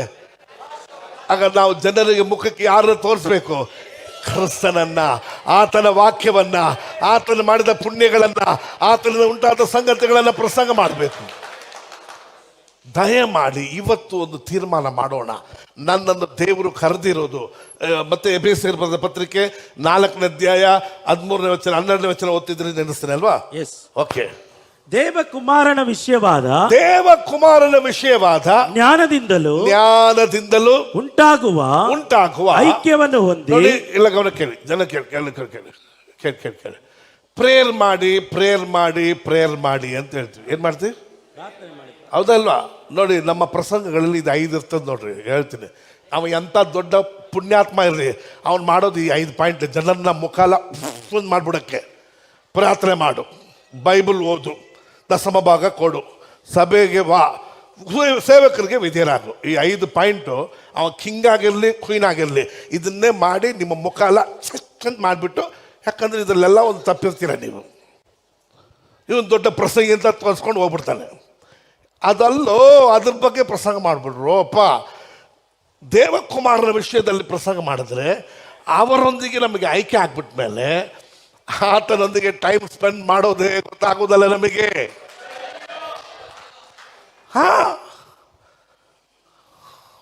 ಅರ್ಥ ಆಯ್ತ್ರಿ? ಅರ್ಥ ಆಯ್ತಾ ಇಲ್ಲ? ಈಗ ಒಂದು ಹುಡುಗ ಹುಡುಗಿನ ಪ್ರಪೋಸಲ್ ಮಾಡ್ತಾರೆ. ನೋಡಪ್ಪ ಹುಡುಗಿ ಇಷ್ಟ ಆಯ್ತಾನಪ್ಪ, ಹುಡುಗಿ ಇಷ್ಟ ಆಯ್ತಾನಮ್ಮ, ಮದುವೆ ಮಾಡ್ತಾರೆ.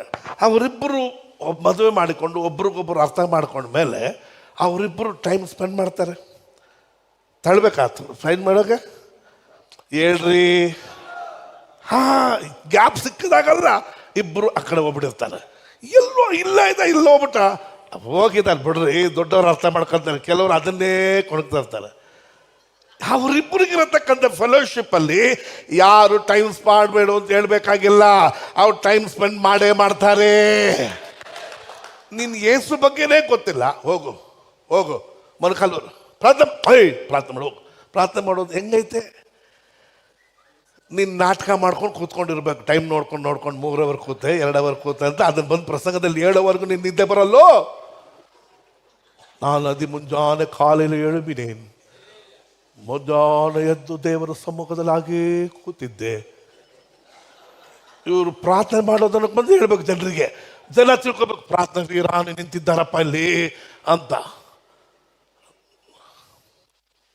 ಪ್ರಾರ್ಥನೆ ಮಾಡೋರು ನೋಡ್ರಿ, ಅವ್ರು ಹೇಳದೆ ನಿದ್ದೆ ಬರೋದೇ ಇಲ್ಲ ಅವ್ರಿಗೆ. ಅದು ಹೇಳ್ಬೇಕು. ಯಾಕೆ? ನೀವೆಲ್ಲ ನಂತರ ಮಾಡಲ್ಲ, ನಾನೊಬ್ಬರೇ ಮಾಡಿದ್ದೀನಿ. ಮೆಂಟ್ಲಾದವ್ರು ಕೂಡ ನಿದ್ದೆ ಬರೋಲ್ಲ, ಕೂತ್ಕೊಂಡಿರ್ತಾರೆ. 33 ವರ್ಷ 35 ವರ್ಷ ಆಗಿದೆ. ನಾನು ಬೆಳಿಗ್ಗೆ ಎದ್ದೇಳ್ತೀನಿ. ಅದು ಎದ್ದೇಳೋದಲ್ಲ ಮುಖ್ಯ, ಏನು ಮಾಡ್ತೀನಿ ಅದೊಂದು ಮುಖ್ಯ. ಆತ್ಮದಲ್ಲಿ ಪ್ರಾರ್ಥನೆ ಮಾಡ್ತಾರೋ ಮಾಂಸದಲ್ಲಿ ಆಡ್ಕೊಂಡಿರ್ತೀನೋ ಅಂತ. ಅರ್ಥ ಆಯ್ತ್ರಿ? ಅಭ್ಯಾಸ ಆಗ್ಬಿಡ್ತದೆ. ಅಭ್ಯಾಸ ಆಗ್ಬಿಡ್ತದೆ ನಿನಗೆ. ಬೆಳಿಗ್ಗೆ ಎದ್ದೇಳೋದು ಅಭ್ಯಾಸ ಆಗ್ಬಿಡ್ತದೆ, ಸ್ತೋತ್ರ ಮಾಡೋದು ಅಭ್ಯಾಸ ಆಗ್ಬಿಡ್ತದೆ. Did you have a communication with him? ಆತನೊಂದಿಗೆ ಐಕ್ಯತೆ ಇದೆಯಾ? ಅನ್ಯೋನ್ಯತೆ ಇದೆಯಾ? ಆತ ನಿನ್ನೊಂದಿಗೆ ಮಾತಾಡ್ತಿದ್ದಾರಾ? ನೀನು ಆತನೊಂದಿಗೆ ಮಾತಾಡ್ತಿದ್ಯಾ? ಯೋಚನೆ ಮಾಡು. ಅದು ಕಮ್ಯುನಿಕೇಶನ್ ಅಂತ ಹೇಳ್ತಾರೆ. ಟೈಮ್ ನೋಡಿ ಕೂತ್ಬಿಟ್ಟು ಎದ್ದು ಹೋಗ್ಬಿಡೋದಲ್ಲ. ಕಮ್ಯುನಿಕೇಶನ್ ಇದೆಯಾ? ಆಗ ಕಮ್ಯುನಿಕೇಶನ್ ಬರಬೇಕು ಅಂದರೆ ಆತನ ಬಗ್ಗೆ ನಾನು ತಿಳ್ಕೋಬೇಕು. ಈಗ ನಾನು ಯಾರು ಹೆಚ್ಚು, ಈಗ ನೋಡಿ ಕೆಲವರು ನಮ್ಮೆಲ್ಲ ಇಲ್ಲಿ ಪಾಸ್ ರತ್ನಂ ಪಾಸ್ ಫೋನ್ ತೆಗೆದ್ರೆ ಅರ್ಧ ಗಂಟೆ 1 ಗಂಟೆ ಕಟ್ಟಾಗಿ ತಿರ್ಗಾ 1 ಗಂಟೆ ಕುಯ್ತಾ ಇರ್ತೀವಿ. ಯಾಕೆ? ಕಮ್ಯುನಿಕೇಶನ್. ಪಾಸ್ ಮಾರ್ಟಿನ್ ಅವರ್ ಗಟ್ಟಲೆ ಹೋಗಿ ಬಿಸಿ ಆಗಿಬಿಡ್ಬೇಕು. ಕಮ್ಯುನಿಕೇಶನ್. ಪಾಸ್ ಶ್ರೀನಿವಾಸ್ ಅವರ್ ಗಟ್ಟಲೆ ಮಾತಾಡ್ತೀವಿ. ನಮ್ಮ ಮನೇಲಿ ಬರ್ತಾರೆ, ಹೋತ್ರ ಹೋಗೋ ಮುಳುಗೋ ಊಟ ಮನುಷ್ಯ. ಕಮ್ಯುನಿಕೇಶನ್. ಒಬ್ರಿಗೊಬ್ರು ವಾಕ್ಯಗಳು ಮಾತಾಡ್ತಾ ಬೆಳಗಿನ ಜಾವ ಕೂಡ ಆಗ್ಬಿಡಿ. ಎಷ್ಟೋ ಬೆಳಗಿನ ಜಾವ ನಾವು ಕಳೆದಿದ್ವಿ ಹಂಗೆ ಕೂತ್ಕೊಂಡೆ. ಕಮ್ಯುನಿಕೇಶನ್. ಆಗ ನಿನಗೆ ದೇವರಿಗೂ ಕಮ್ಯುನಿಕೇಶನ್ ಇದ್ದರೆ ಯಾರು ತಿವಿಬೇಕಾದ ಅವಶ್ಯಕತೆ ಇಲ್ಲ. ಹಾಗಾದರೆ ಈಗ ಕಮ್ಯುನಿಕೇಶನ್ ಮಾಡು ಅಂತ ಹೇಳ್ಬೇಕು. ಆ ವ್ಯಕ್ತಿಯನ್ನು ಇಂಟ್ರೊಡ್ಯೂಸ್ ಮಾಡಬೇಕು ಜನರಿಗೆ.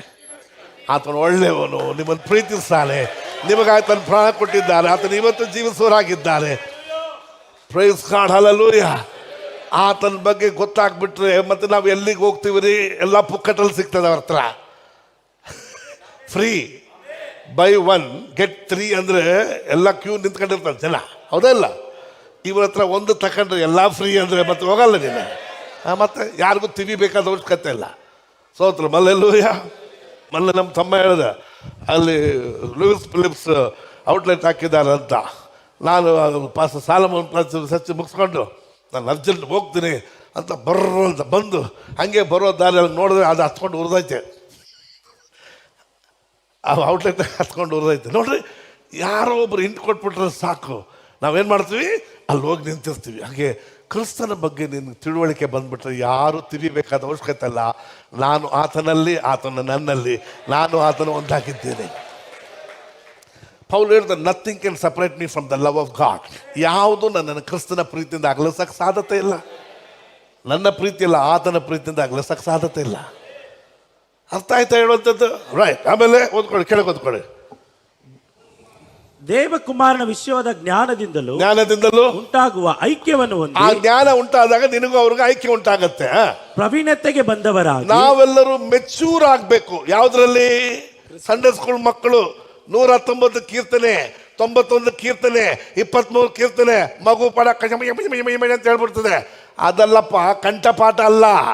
ನೀನು ಆತನೊಂದಿಗಿರತಕ್ಕಂಥ ಐಕ್ಯತೆಯಲ್ಲಿ ಏನಾಗ್ಬೇಕು? ನೀನು ಪ್ರವೀಣತೆಗೆ ಬರಬೇಕು. ಕ್ರಿಸ್ತನಲ್ಲಿ ರಕ್ಷಣೆ ಒಂದು ಇಷ್ಟು ವರ್ಷ ಆಯ್ತು, ಇಷ್ಟ ಆಗಿದೆ, ಇಷ್ಟು ಸತಿ ಬೈಬಲ್ ಓದಿದ್ದೀನಿ, ಅದು ಲೆಕ್ಕಕ್ಕೆ ಬರಲ್ಲ. ಅದು ಯೋಚನೆ ಒಳ್ಳೇದು, ಬಟ್ ಅದು ಕಮ್ಯುನಿಕೇಶನ್ ಅಲ್ಲ. ಅದು ನಾವು ಪ್ರವೀಣತೆಗೆ ಬರೋದಕ್ಕೆ ಉಪಯೋಗವಾಗುವುದಿಲ್ಲ. ಅದು ತಲೆ ಜ್ಞಾನದಲ್ಲಿ ನಮಗೆ ಅದು ಅರಿವನ್ನು ಕೊಡುತ್ತದೆ. Praise God, hallelujah. ಇವನು ನಮ್ಮ ಚಾರ್ಲ್ಸ್ ಹೇಳಿದ್ರು, ಎಷ್ಟು ಸಾವಿರಕ್ಕೆ ಬುಕ್ಕೆಲ್ಲ ತಗೊಂಡೋಗಿ ಮಾರ್ಬಿಟ್ಟೆ. ಸೀರಿಯಲ್ಲ 2000 ರೂಪಾಯಿಗೆ ತಗೊಂಡೋಗಿ ಬುಕ್ ಅಂಗಡಿಯಲ್ಲಿ ಪೊಟ್ಲೆ ಕಡೆಕ್ ಮಾಡ್ಬಿಟ್ಲಂತೆ. ಎಷ್ಟು ಬುಕ್ ಇದ್ದಿರಬೇಕು? ಫಸ್ಟ್ ಮಾಟಿನ ಹೇಳ್ತಿದ್ರು ಅವ್ರು. ಅಲ್ಲಿ ಬುಕ್ ಸಿಕ್ಕಾಪಟ್ಟೆ ಓದಿ ಒಂದು ಸತಿ ಕಂಪ್ಲೀಟ್ ಡಿಲೀಟ್ ಆಗ್ಬಿಡ್ತಂತೆ. ಸೋತ್ರ ಏನು ಮಾಡ್ತಾರೆ? ಡಿಲೀಟ್ ಆಗಿಬಿಟ್ರೆ ಬೇಜಾರಾಗಿ ತಗೊಂಡೋಗಿ ಮಾರೇ ಬಿಟ್ಟಾರೆ ಸ್ಪಿರಿಚುವಲ್ ಬುಕ್ಸ್ಗಳೆಲ್ಲ. ಬೇರೆ ಎಷ್ಟಕ್ಕೆ? 2000 ರೂಪಾಯಿಗೆ ವೇಸ್ಟ್ ಪೇಪರ್ 2000 ರೂಪಾಯಿ ಬಂದಿದ್ಬೇಕಂದ್ರೆ ಅದು ಎಷ್ಟು ಸಾವಿರ ಇರಬೇಕು? ಕನಿಷ್ಠ ನನಗೆ ತಿಳಿದ ಮಟ್ಟಿಗೆ, ನನಗೆ ಗೊತ್ತಿದ್ದ ಹಾಗೆ ಖಂಡಿತ 40-50 ಸಾವಿರ ರೂಪಾಯಿ ಬುಕ್ ಇದ್ದಿರ್ಬೇಕು ಅದು. ಆಗ ಇವುಗಳು ನಮ್ಮ ತಲೆಯೆಲ್ಲ ದೊಡ್ಡದು ಮಾಡ್ತದೆ, ಇಂಪ್ರೂವೇಷನ್ ಇರ್ತದೆ, ಬಟ್ ದೇವರೊಂದಿಗಿರೋ ಕಮ್ಯುನಿಕೇಶನ್ ನಮಗೆ ಸಿಗೋದಿಲ್ಲ. Praise God. ದೇವರೊಂದಿಗೆ ಕಮ್ಯುನಿಕೇಶನ್ ಆಗಿಬಿಟ್ರೆ ಸಮಯ ಹೋಗೋದೇ ಗೊತ್ತಾಗಲ್ಲ ನಮಗೆ. Praise God, hallelujah. ಯಾರು ನಮ್ಮ ಮಕ್ಕಳನ್ನಾಗಲಿ ನಮ್ಮನ್ನು ತಿವಿಬೇಕಾದ ಅವಶ್ಯಕತೆ ಇಲ್ಲ. ನಾವು ನಮ್ಮ ಸಭೆಯಲ್ಲಿರುವ ಜನರಿಗೆ ಆತನ ಬಗ್ಗೆ ಪಡಿಸ್ತಾ ಆತನ ದೃಷ್ಟಿಸಿ ನೋಡಿದ ಮುಖಗಳು ಏನಾಗ್ತದೆ? ಪ್ರಕಾಶ ಕೊಡುತ್ತದೆ. ಅದು ಲಜ್ಜೆಗೆಟ್ಟು ಹೋಗೋದೇ ಇಲ್ಲ. ಆಮೇನ್. ನೆಕ್ಸ್ಟ್, ಪ್ರವೀಣತೆಗೆ ಬಂದವರಾಗಿ ಕ್ರಿಸ್ತನ ಪರಿಪೂರ್ಣತೆ ಎಂಬ ಎಲ್ಲ ಗಮನ ಕೇಳಿ. ನಿನ್ನ ಪರಿಪೂರ್ಣತೆ ಅಲ್ಲಪ್ಪ. ಉಲ್ಟಾ ಓದ್ಬೇಡ್ರಿ, ಉಲ್ಟಾ ಹೇಳ್ಕೊಡ್ಬೇಡ್ರಿ. ಏಸು ಥರ ನೀನಾಗಿದ್ಯಾ? ಕೇಳಲ್ಲ ನಿನ್ನ ಹೆಂಡ್ತಿನ, ನಿನ್ನ ಮಕ್ಕಳು ಕೇಳಲ್ಲ ಎಷ್ಟು ಮಟ್ಟಿಗೆ ಆಗಿದೆ ಗೊತ್ತಾಗುತ್ತೆ. ಏಸೈ ಪೋಲ್ ಮಾರಣಂ, ಅವರೈ ಪೋಲ್ ಮಾರಣಂ. ನೀನು ನಾರನೋ, ಅವರ ಪೋಲ ಮಾರಣನ. ಹಾವಾದ್ರೆ ನನ್ನ ಹತ್ರ ಹೇಳಕ್ಕೆ ಹೋಗ್ಬೇಡ, ನೀನು ಹಾಕೋದಿಲ್ಲ, ಟ್ರೈ ಮಾಡಕ್ಕೆ ಹೋಗ್ಬೇಡ. ಪಲ್ಟಿ ಹೊಡೆದು ಮುಖ ಮೂತೆಲ್ಲ ಹೊಡ್ಸ್ಕೊಂಡಿದ್ದೀನಿ ನಾನು ಭಾಳ ವರ್ಷಗಳು. ಇದೆಲ್ಲ ನಾಟಕ ಮಾಡಿನೇ ಬಂದಿರೋದು. 8 ಅವರ್ ಪ್ರಾರ್ಥನೆ ಮಾಡ್ತಿದ್ದವ ನಾನು. ಇಲ್ಲದ ಸತ್ತೋಗ್ಬಿಡ್ಬೇಕು ಅಂತ ಪ್ರಾರ್ಥನೆ ಮಾಡ್ತಿದ್ದವ ನಾನು. 7 ವರ್ಷ ಪುಲ್ಪಿಟಲ್ಲೇ ಮಲಗಿದವ ನಾನು. ಎಲ್ಲ ನಾಟಕಗಳು ಮಾಡ್ಕೊಂಬಂದಿದ್ದೀನಿ ನಾನು. ವರ್ಕೌಟ್ ಆಗಿಲ್ಲ. ಶೇಮ್, ನಾಚಿಕೆ.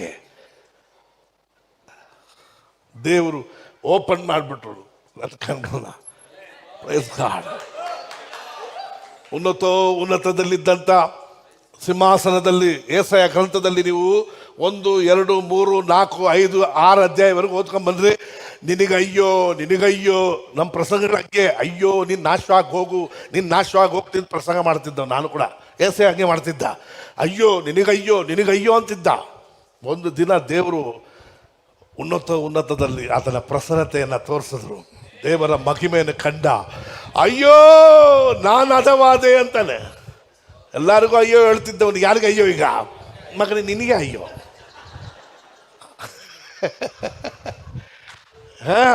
ನನಗಯ್ಯೋ ಅಂದ. ಆಗ ದೇವರು ಹೇಳಿದ್ರು, ವೆರಿ ಗುಡ್, ನನ್ನ ದಾರಿಗೆ ಬಂದಿದ್ಯಾ. ಇಷ್ಟು ದಿನ ಊರಿಗೆಲ್ಲ ಅಯ್ಯೋ ಅಂತ ಹೇಳ್ತಿದ್ದ ಮಗನೇ, ಈಗ ನಿನಗೆ ಅಯ್ಯೋ ಅಂತ. ನಾನು ಹದವಾದೆ, ಅಶುದ್ಧ ತುಟಿಗಳ ಮಧ್ಯದಲ್ಲಿ ವಾಸ ಮಾಡ್ತೇನೆ.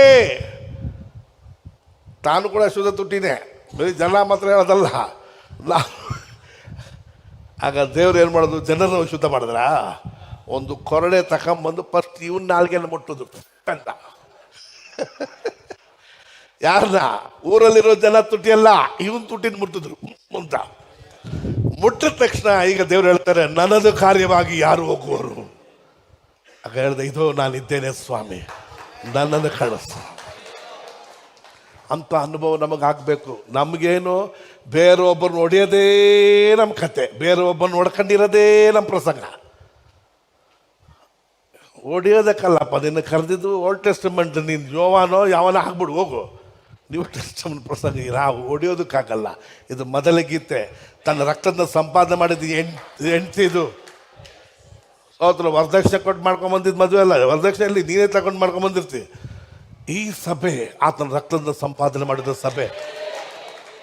ಹೇಳ್ರಿ, ನಿಮ್ಮ ಎತ್ತ ತಾಯಿ ನಿನ್ನ ನೆತ್ತಿದ ಹೀಗಲ್ಲ, ನಿನ್ನ ಎತ್ತದ ತಾಯಿ ನಿನ್ನ ಹೆಂಡ್ತಿನ ಏನಾದ್ರು ಬೈದ್ರೆ ಸುಮ್ಮನೆ ಇರ್ತಿ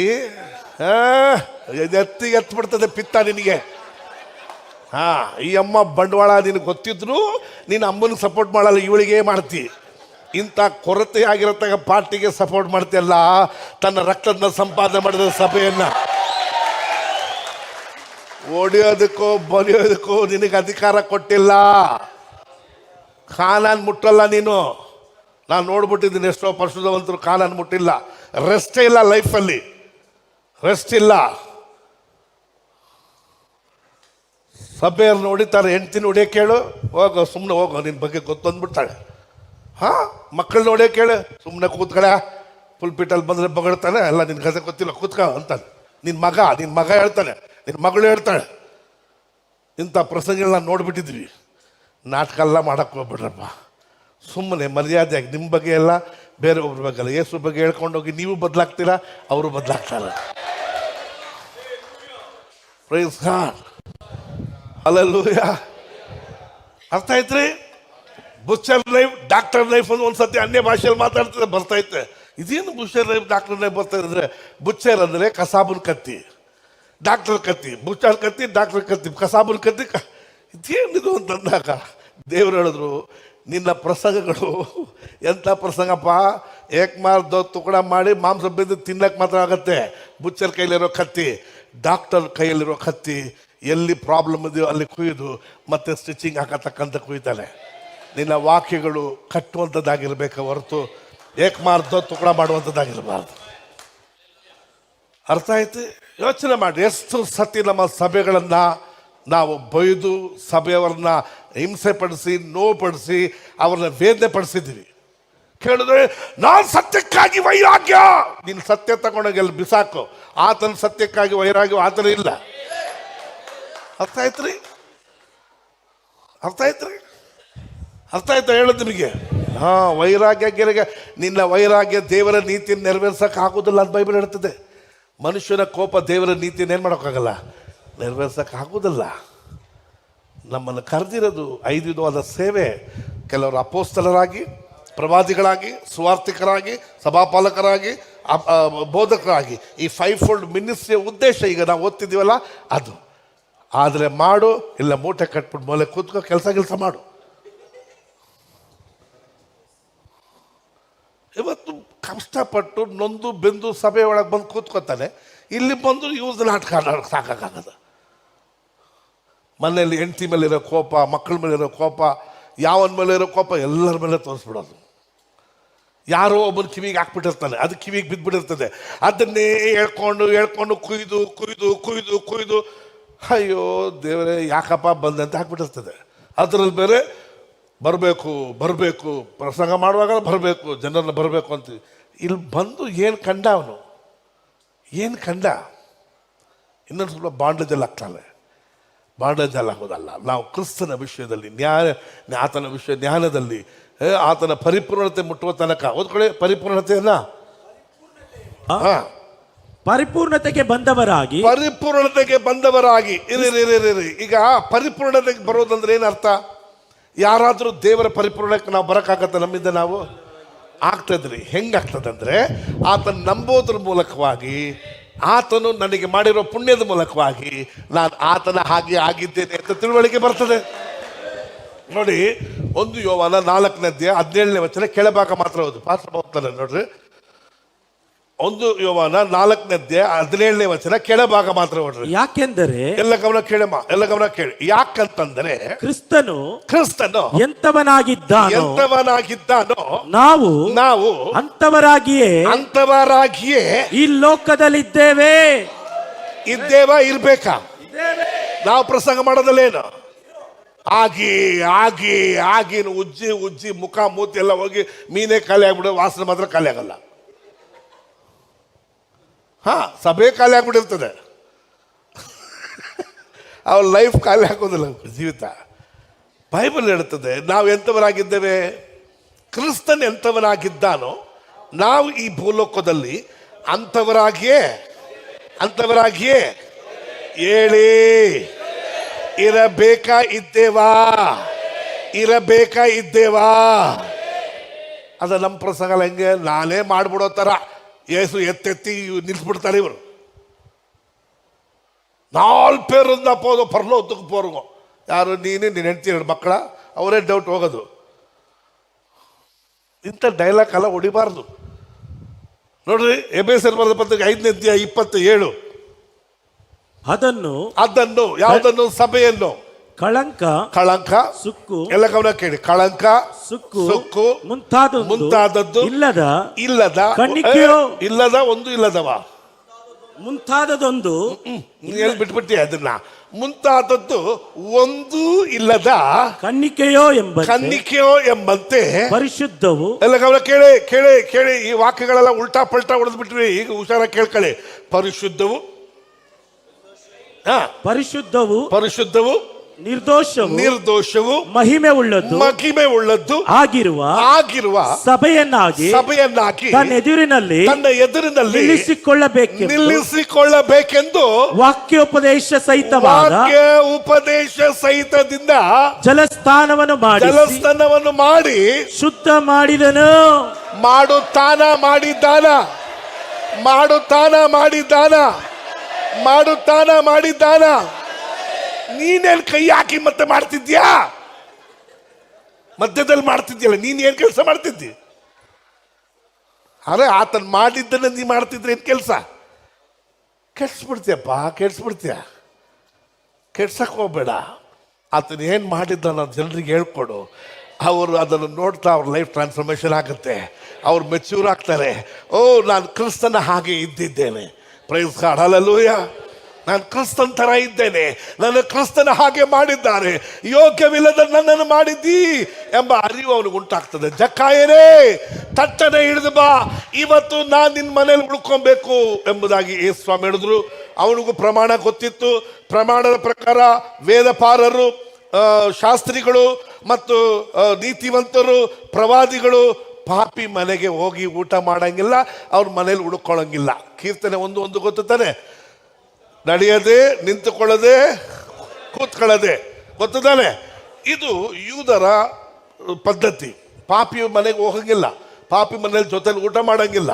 ಇದು ಅವರ ಪದ್ಧತಿ ಆಗಿತ್ತು. ಇವನು ಇಡೀ ಊರಿಗೆ ಗೊತ್ತು ಇವನು ಪಾಪಿ ಅಂತ. ಏಸು ಹೇಳ್ತಾನೆ, ತಟ್ಟನೆ ಹಿಡಿದು ಬಾ, ಇವತ್ತು ನಿನ್ನ ಮನೇಲಿ ನಾನು ಉಳ್ಕೋಬೇಕು ಅಂತಾನೆ. ಪ್ರಾಫಿಟಿಕ್ ಆಗಿ ಹೇಳ್ತಾರೆ, ನಾನು ಇವತ್ತು ನಿನ್ನ ಮನೇಲಿ ಏನು ಮಾಡಬೇಕು, ಉಳ್ಕೊಬೇಕು. ಅದೇ ಜಾಗದಲ್ಲಿ ಒಬ್ಬ ಟೀಚರ್ ಆಗಿದ್ದಿದ್ರೆ ಏನದ, ಜಕ್ಕಾಯನೇ ನಾನು ನೋಡ್ಬೇಕು ಇಷ್ಟಪಡ್ತೀನಪ್ಪ, ಫಸ್ಟ್ ಎಲ್ಲ ರೆಡಿ ಮಾಡ್ಬಿಟ್ಟು ಬಾ, ಆಮೇಲೆ ನಾನು ನಿಮ್ಮ ಮನೆಗೆ ಬಂದಲ್ಲಿ ಬರ್ತೀನಿ. ಅರ್ಥ ಆಯ್ತ್ರಿ? ಅದ್ರ ಏಸು ಏನಂದ್ರೆ ಗೊತ್ತಾ, ಗೆಟ್ ಆನ್, ತಟ್ಟನೆ ಹಿಡಿದು ಬಾ, ಇವತ್ತು ನಿನ್ನ ಮನೇಲಿ ನಾನು ಉಳ್ಕೋಬೇಕಂದ್ರೆ ಅರ್ಥ, ಉಳ್ಕೋಬೇಕು ಎಲ್ಲ ಮಾಡ್ಬೇಕು ಇವತ್ತು.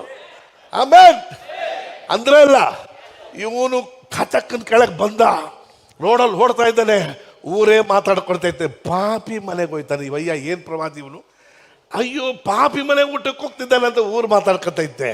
ಊರು ಮಾತಾಡೋದ್ರಲ್ಲಿ ಯೇಸುವಿನ ಮಾತು ಅವನ ಹೃದಯದಲ್ಲಿ ಹೋಗಿದ ತಕ್ಷಣ, ಸ್ವಾಮಿ ಸ್ವಲ್ಪ ನಿಂತ್ಕೊಳ್ಳಿ, ನಾನು ಯಾರ ಬಳಿಗೆ ಮೋಸ ಮಾಡಿದ್ದೀನೋ ಅವರಿಗೆ 4 ಹಿಂತಿರುಗಿ ಕೊಟ್ಬಿಡ್ತೇನೆ, ನನ್ನ ಅರ್ಧ ಆಸ್ತಿಯಲ್ಲಿ ಬಡವರಿಗೆ ನಾನು ಕೊಟ್ಟು ಬಿಡ್ತೇನೆ.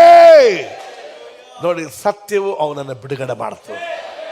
ಪ್ರಮಾಣ ಗೊತ್ತಿತ್ತು, ಪಾಪ ಮಾಡೋದು ತಪ್ಪು, ಅನ್ಯಾಯ ಮಾಡೋದು ತಪ್ಪು ಅಂತ. ಅವನನ್ನು ಬಿಡುಗಡೆ ಮಾಡೋಕ್ಕಾಗಿಲ್ಲ. ಅದರ ಸತ್ಯವು ಅರಿತಾಗ ಸತ್ಯ ಅವನನ್ನು ಬಿಡುಗಡೆ ಮಾಡಿಬಿಡ್ತು. ಅರ್ಥ ಆಯ್ತಂದ್ರೆ ಬಿಡು ಅಂದರೆ ಬಿಡೋಕ್ಕಾಗಲ್ಲ. ಬಿಡಿಸುವವನೊಬ್ಬನಿದ್ದಾನೆ ಎಂಬ ತಿಳಿಸ್ಕೊಟ್ಟಾಗ ಬಿಡುಗಡೆ ಆಗ್ತದೆ. Praise god, hallelujah. ಓದ್ಕೊಳ್ರಿ.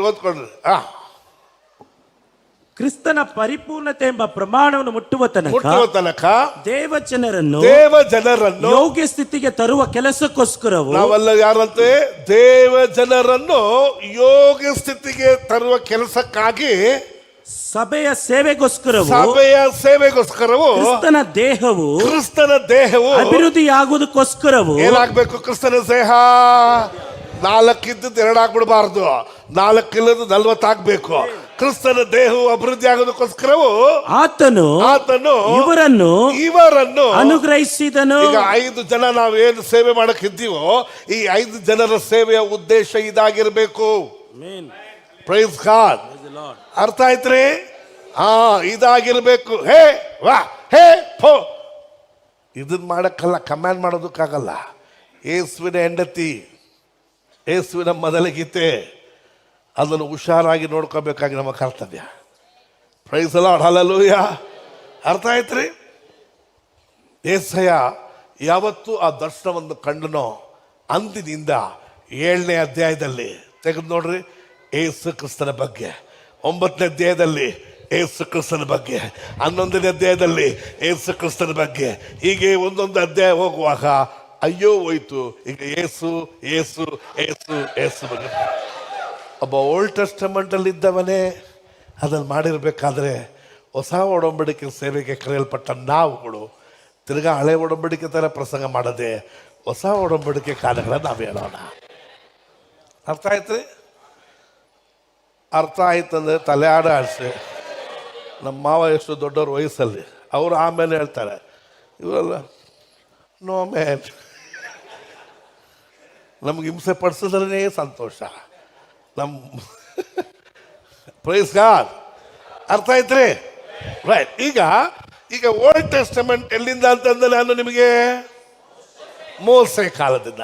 New Testament ಎಲ್ಲಿಂದ ಸ್ಟಾರ್ಟ್ ಆಗ್ತದೆ? ಮತ್ತಯು, ಮಾರ್ಕ್ ಅಲ್ವಾ? ಇಲ್ಲ. ನ್ಯೂ ಟೆಸ್ಟಮೆಂಟು ಎಲ್ಲಿಂದ ಸ್ಟಾರ್ಟ್ ಆಗ್ತದೆ ಅಂತಂದ್ರೆ ಇಲ್ಲಿ ಯೇಸು ಕ್ರಿಸ್ತನು ಬಂದು ಲೂಕನ ಬರೆದ ಸುವಾರ್ತೆ ಅದರಲ್ಲೆಲ್ಲ ಹೇಳ್ತಾ, ಇದು ಹೊಸ ಒಡಂಬಡಿಕೆಯನ್ನು ಸೂಚಿಸುವ ನನ್ನ ದೇಹ, ನನ್ನ ರಕ್ತ. ನಾನು ಬರುವ ತನಕ ಏನು ಮಾಡ್ಕೊಳ್ರಿ, ಇದನ್ನ ನೆನಪು ಮಾಡ್ಕೊಳ್ರಿ ಅಂತ ಇವಾಗ ತಾನೇ ಇಂಪ್ಲಿಮೆಂಟ್ ಮಾಡ್ತಿದ್ದಾರೆ. ಏನು ಮಾಡ್ತಿದ್ದಾರೆ? ಇಂಪ್ಲಿಮೆಂಟ್ ಮಾಡ್ತಿದ್ದಾರೆ. ಆಯ್ತಾ? ಅರ್ಥ ಆಯ್ತಾ? ರೈಟ್. ಹೀಗೆ ಯೇಸು ಕ್ರಿಸ್ತನು ಶಿಲುವೆ ಮೇಲೆ ಆತನು ಜೀವ ಕೊಟ್ಟ ನಂತರ ಇಲ್ಲಿ ಪುನರುತ್ಥಾನದಲ್ಲಿ ಎದ್ದು ಇಲ್ಲಿಂದ ಇಲ್ಲಿವರೆಗೂ ಅಪೊಸ್ತಲ ಕೃತ್ಯಗಳನ್ನು ಸೂಚಿಸುವಂಥದ್ದಾಗಿದೆ. Praise the lord.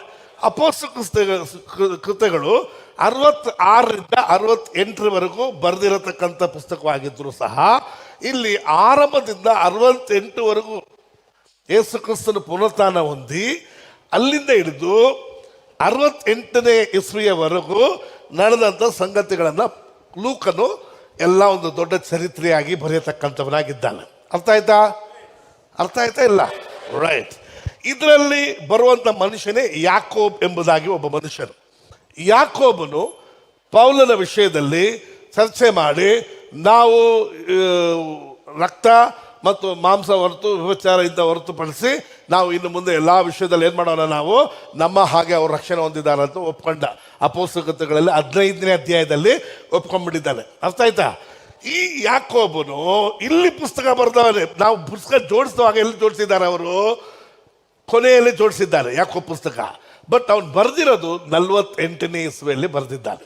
48-49ನೇ ಇಸ್ವಿಯಲ್ಲಿ ಬರೆದಿದ್ದಾರೆ. ಹಾಗಾದರೆ ಯಾಕೋಬ್ಗೆ ಇನ್ನೂ ಆ ಪ್ರಕಟಣೆ ಬರಲಿಲ್ಲ, ಇಲ್ಲಿ ಬರೆದಿದ್ದಾರೆ. ಒಂದು. ಎರಡನೇದು, ಮತ್ತೆ ಬರೆದ ಸುವಾರ್ತೆ 10ನೇ ಅಧ್ಯಾಯ ಓದ್ ನೋಡ್ರಿ. ಯೇಸು ಹೇಳಿದ್ರು, ಕಳೆದು ಹೋಗಿರತಕ್ಕ ಇಸ್ರಾಯೇಲರ ಮನೆತನದವರೆಗೆ ಹೊರತು ಇನ್ಯಾರಿಗೂ ನೀವು ಹೋಗಕೂಡದು. ಹೇಳಿದ್ರಲ್ವಾ? ರೈಟ್. ಯಾರಿಗಾಗಿ ಸುವಾರ್ತೆ ಸಾರಕ್ಕಾಗಿ ಈ 12 ಶಿಷ್ಯರನ್ನ ನೇಮಿಸಿದ್ರು? ಹೇಳಿ, ಬಾಯಿ ತೆಗೆದು ಹೇಳ್ರಿ. ಯೂದರಿಗೆ, ಇಸ್ರಾಯೇಲರಿಗೆ ಮಾತ್ರ ನೀವು ಸಾರಬೇಕಾಗಿರುವಂಥದ್ದು ಅಂತ ದೇವ್ರು ಹೇಳಿದ್ರ? ಕಳೆದು ಹೋಗಿರತಕ್ಕ ಇಸ್ರಾಯೇಲರಿಗೆ ಹೊರತು ಇನ್ನು ಯಾರಿಗೂ ಮನೆತನಕ್ಕೆ ಹೋಗ್ಬೇಡ ಅಂತ ಹೇಳಿದ್ರ? ಹೇಳಿ, ಬಾಯಿ ತೆಗೆದು. ಹೌದು ಅಲ್ವಾ? ಆದ ಕಾರಣ ಪೌಲನನ್ನ 9ನೇ ಅಧ್ಯಾಯದಲ್ಲಿ ದೇವರು ಸಂಧಿಸ್ತಾರೆ. ಅಪೊಸ್ತಲ ಕೃತ್ಯಗಳಲ್ಲಿ 9ನೇ ಅಧ್ಯಾಯದಲ್ಲಿ ಅವನನ್ನು ಆರಿಸ್ಕೊಳ್ಳುವಾಗ ಓದ್ಕೊಳ್ರಿ. 9:9 ಓದ್ಕೊಳ್ಳಿ. 9:15. ಓದ್ಕೊಳ್ಳಿ. 9:15 ಓದ್ಕೊಳ್ಳಿ. ಓಕೆ. ಕರ್ತನು ಅವನಿಗೆ, ನೀನು ಹೋಗು, ಆ ಮನುಷ್ಯನು ಅನ್ಯ ಜನರಿಗೂ, ಯಾರಿಗೆ? ಆಗ ಅನ್ಯ ಜನರಿಗೂ, ಅರಸುಗಳಿಗೂ, ಅರಸರುಗಳಿಗೂ, ಇಸ್ರಾಯೇಲರಿಗೂ ನನ್ನ ಹೆಸರನ್ನು ತಿಳಿಸುವುದಕ್ಕಾಗಿ. ಯಾರ ಹೆಸರನ್ನು? ಯೇಸುವಿನ ನಾಮ. ಹಲೋ ಯಾರ ಹೆಸರನ್ನು? ಆಗ ಪೌಲನನ್ನು ದೇವರು ಏನಕ್ಕೆ ಆರಿಸ್ಕೊಂಡ್ರು? ಅನ್ಯ ಜನರಿಗೆ ಏನ್ ಮಾಡೋದಕ್ಕಾಗಿ? ಯೇಸುವನ್ನ ತಿಳಿಸೋದಕ್ಕಾಗಿ. ಎಲ್ಲ ಹೇಳ್ರಿ. ಪ್ರಸಂಗ ಮಾಡಕ್ಕಲ್ಲ, ಅದಕ್ಕೆ ಪ್ರಸಂಗ ಮಾಡೋದಕ್ಕಲ್ಲ. ನಿನಗೆ ಆದರೆ ಮಾಡು, ಇಲ್ಲದ ಕೂತ್ಕೋ. ಯೇಸು ಬಗ್ಗೆ ತಿಳಿಸಕ್ಕಾದ್ರೆ ತಿಳಿಸು, ಬಾಯಿ ಮುಚ್ಕೊಂಡು ಸುಮ್ಮನೆ ಕೂತ್ಕೋ. ದಂಡನೆ ತಪ್ಸ್ಕೊತೀಯ, ಬರ್ಬೇಕಾದ ದಂಡನೆ ತಪ್ಸ್ಕೊತೀಯ. ಅರ್ಥ ಆಯ್ತ್ರಿ? ಏನಕ್ಕಾಗಿ ಹೇಳಿದ್ರೆ, ನನ್ನ ಹೆಸರನ್ನ ಪ್ರಖ್ಯಾತಿಪಡಿಸೋದಕ್ಕಾಗಿ, ನನ್ನ ಹೆಸರನ್ನ ತಿಳಿಯಪಡಿಸೋದಕ್ಕಾಗಿ ಪೌಲನ ದೇವರು ಆರಿಸ್ಕೊಂಡ್ರು ಅನ್ಯ ಜನರಿಗೆ. ಹಾಗಾದ್ರೆ ನಿನ್ನ ನನ್ನ ಪ್ರಸಂಗದಲ್ಲಿ ಯಾರನ್ನ ಜನರಿಗೆ ತಿಳಿಯಪಡಿಸ್ಬೇಕು? Right, praise god, hallelujah. ನಿನ್ನ ನನ್ನ ಪ್ರಸಂಗದಲ್ಲಿ ಯಾರು ಹೆಚ್ಚಾಗಿ ಜನರಿಗೆ ತಿಳಿಬೇಕು? 7.9.14 ವರ್ಕೌಟ್ ಆಗುವುದಿಲ್ಲ. ಆತನ ಬಗ್ಗೆ ತಿಳಿಸುವುದಕ್ಕಾಗಿ ದೇವರು ಅವನನ್ನು ಆದುಕೊಂಡ್ರು. ಎಷ್ಟೊತ್ತು ಕಲಿಬೇಕು, ಎಷ್ಟೊತ್ತು ನಿಂತ್ಕೋಬೇಕು, ಎಷ್ಟೊತ್ತು ಪ್ರಾರ್ಥನೆ ಮಾಡಬೇಕು, ಇದಲ್ಲ. ಪೌಲ್ ಎಲ್ಲರೂ ಬರೆದಿದ್ದಾರ ಇಷ್ಟೊತ್ತು ಪ್ರಾರ್ಥನೆ ಮಾಡಬೇಕು ಅಂತ? ಇಡಬಿಡದೆ ಪ್ರಾರ್ಥನೆ ಮಾಡಿ ಅಂತ ಹೇಳಿದ್ದಾರೆ. ಹೌದಲ್ರಿ? ಆಗತ್ತೆ ಇಡಬಿಡದೆ ಪ್ರಾರ್ಥನೆ ಮಾಡೋಕ್ಕೆ 24/7 ಆಗತ್ತಾ? ಆಗಲ್ಲ. ಆಗತ್ತೆ. ಹೇಗಾಗತ್ತಂದರೆ, ರೋಡಲ್ಲಿ ಹೋಗ್ತಿರ್ತೀವಿ, ಏನೋ ಒಂದು ಸಂಗತಿ ನೋಡ್ತೀವಿ, ಅಪ್ಪ ಇವರ ಕಣ್ಗಳು ತೆಗೆದ್ರೆ ಚೆನ್ನಾಗಿರ್ತದೆ ಯೇಸುವಿನ ನಾಮದಲ್ಲಿ, ಪ್ರೈಸ್ ಗಾಡ್. ಹೋಗ್ತಾ ಇರ್ತೀವಿ, ಅಯ್ಯೋ ಫೋನ್ ಬರ್ತದೆ, ರೇ ಬರುವಾಗ ಸೋ ತಗೊಂಬನ್ರಿ ಅಂತ. ನಮ್ಮ ಹತ್ರ ಇಲ್ಲ, ಯೇಸುವಿನ ನಾಮದಲ್ಲಿ ನಮ್ಮ ಎಲ್ಲ ಅಗತ್ಯಗಳ ಕರ್ತನ ಸಂಧಿಸುವಾತನಾಗಿದೆ, ಪ್ರೈಸ್ ಗಾಡ್. ಹಂಗೆ ಹೋಗ್ತಾ ಇರ್ತೀವಿ, ಫೋನ್ ಬರ್ತದೆ, ಸರ್ ಈ ತಿಂಗಳು ಲೋನ್ ಕಟ್ಟಬೇಕಾಗಿದೆ, 6ನೇ ತಾರೀಕೊಳಗೆ ದುಡ್ಡೆಲ್ಲ ಜೋಡಿಸ್ಕೊಳ್ಳಿ, ನಿಮ್ಮ ಬ್ಯಾಂಕಲ್ಲಿ ಹಾಕಿಟ್ಟಿರಿ ಅಂತ. ನಿನ್ನ ತಲೆ ಒಳಗೆ ಹುಳ ಬಿಟ್ಟಂಗೆ ಆಗುತ್ತೆ. ಏನು ಮಾಡೋದು, ಎಲ್ಲಿ ಸಾಲ ಕೇಳೋದು ಅಂತ ತಲೆ ಓಡಿಸ್ಕೊಂಡಿರ್ತೀಯ. ಆ ತಲೆ ಓಡಿಸೋದಕ್ಕೆ ಬಿಟ್ಬಿಟ್ಟು ಯೇಸುವಿನ ನಾಮದಲ್ಲಿ ಕರೆದಾತನು ನಂಬಿಕಸ್ತನು, ನಿನ್ನ ಖಂಡಿತವಾಗಿ ನನ್ನ ಅಗತ್ಯಗಳು ಸಂಧಿಸುವಾತನಾಗಿದೆ. ಇಡಬಿಡ ಮಾಡೋಕ್ಕಾಗತ್ತಾಗಲ್ಲ, ಆಗತ್ತಾಗಲ್ಲ. ಎಲ್ಲ ನೋಟ್ ಮಾಡ್ಕೊಂಡು ಕೂತ್ಕೊಂಡು ಮೊಣಕಾಲು ಹೊರ್ಕೊಂಡು 1 2 3 4 ಅಂತ ಆ ಥರ ಹೇಳೋದಲ್ರಿ. 24 ಅಂತ ಆತನೊಂದಿಗೆ ಕಮ್ಯುನಿಕೇಶನ್ ಆಗಿರ್ಬೋದು. ಹೌದು, ನಾನೆಲ್ಲ ಮಾಡ್ತಿದ್ದೆ. ಬುಕ್ ಒಂದು ಇಟ್ಕೊಂಡು ಹೆಸರುಗಳೆಲ್ಲ ಬರ್ಕೊಂಡು ಎಲ್ಲ ನಾಟಕ ಮಾಡಿದ್ದೀನಿ.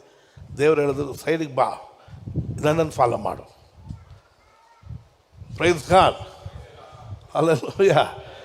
ರೈಟ್. ಈಗ ನ್ಯೂ ಟೆಸ್ಟಮೆಂಟ್ ಅಂತಂದಾಗ ಇಲ್ಲಿ ಅವ್ರನ್ನ ಕರೆದಿದ್ದು ಯಾರಿಗೋಸ್ಕರ ಅಂತಂದೆ ನಾನು?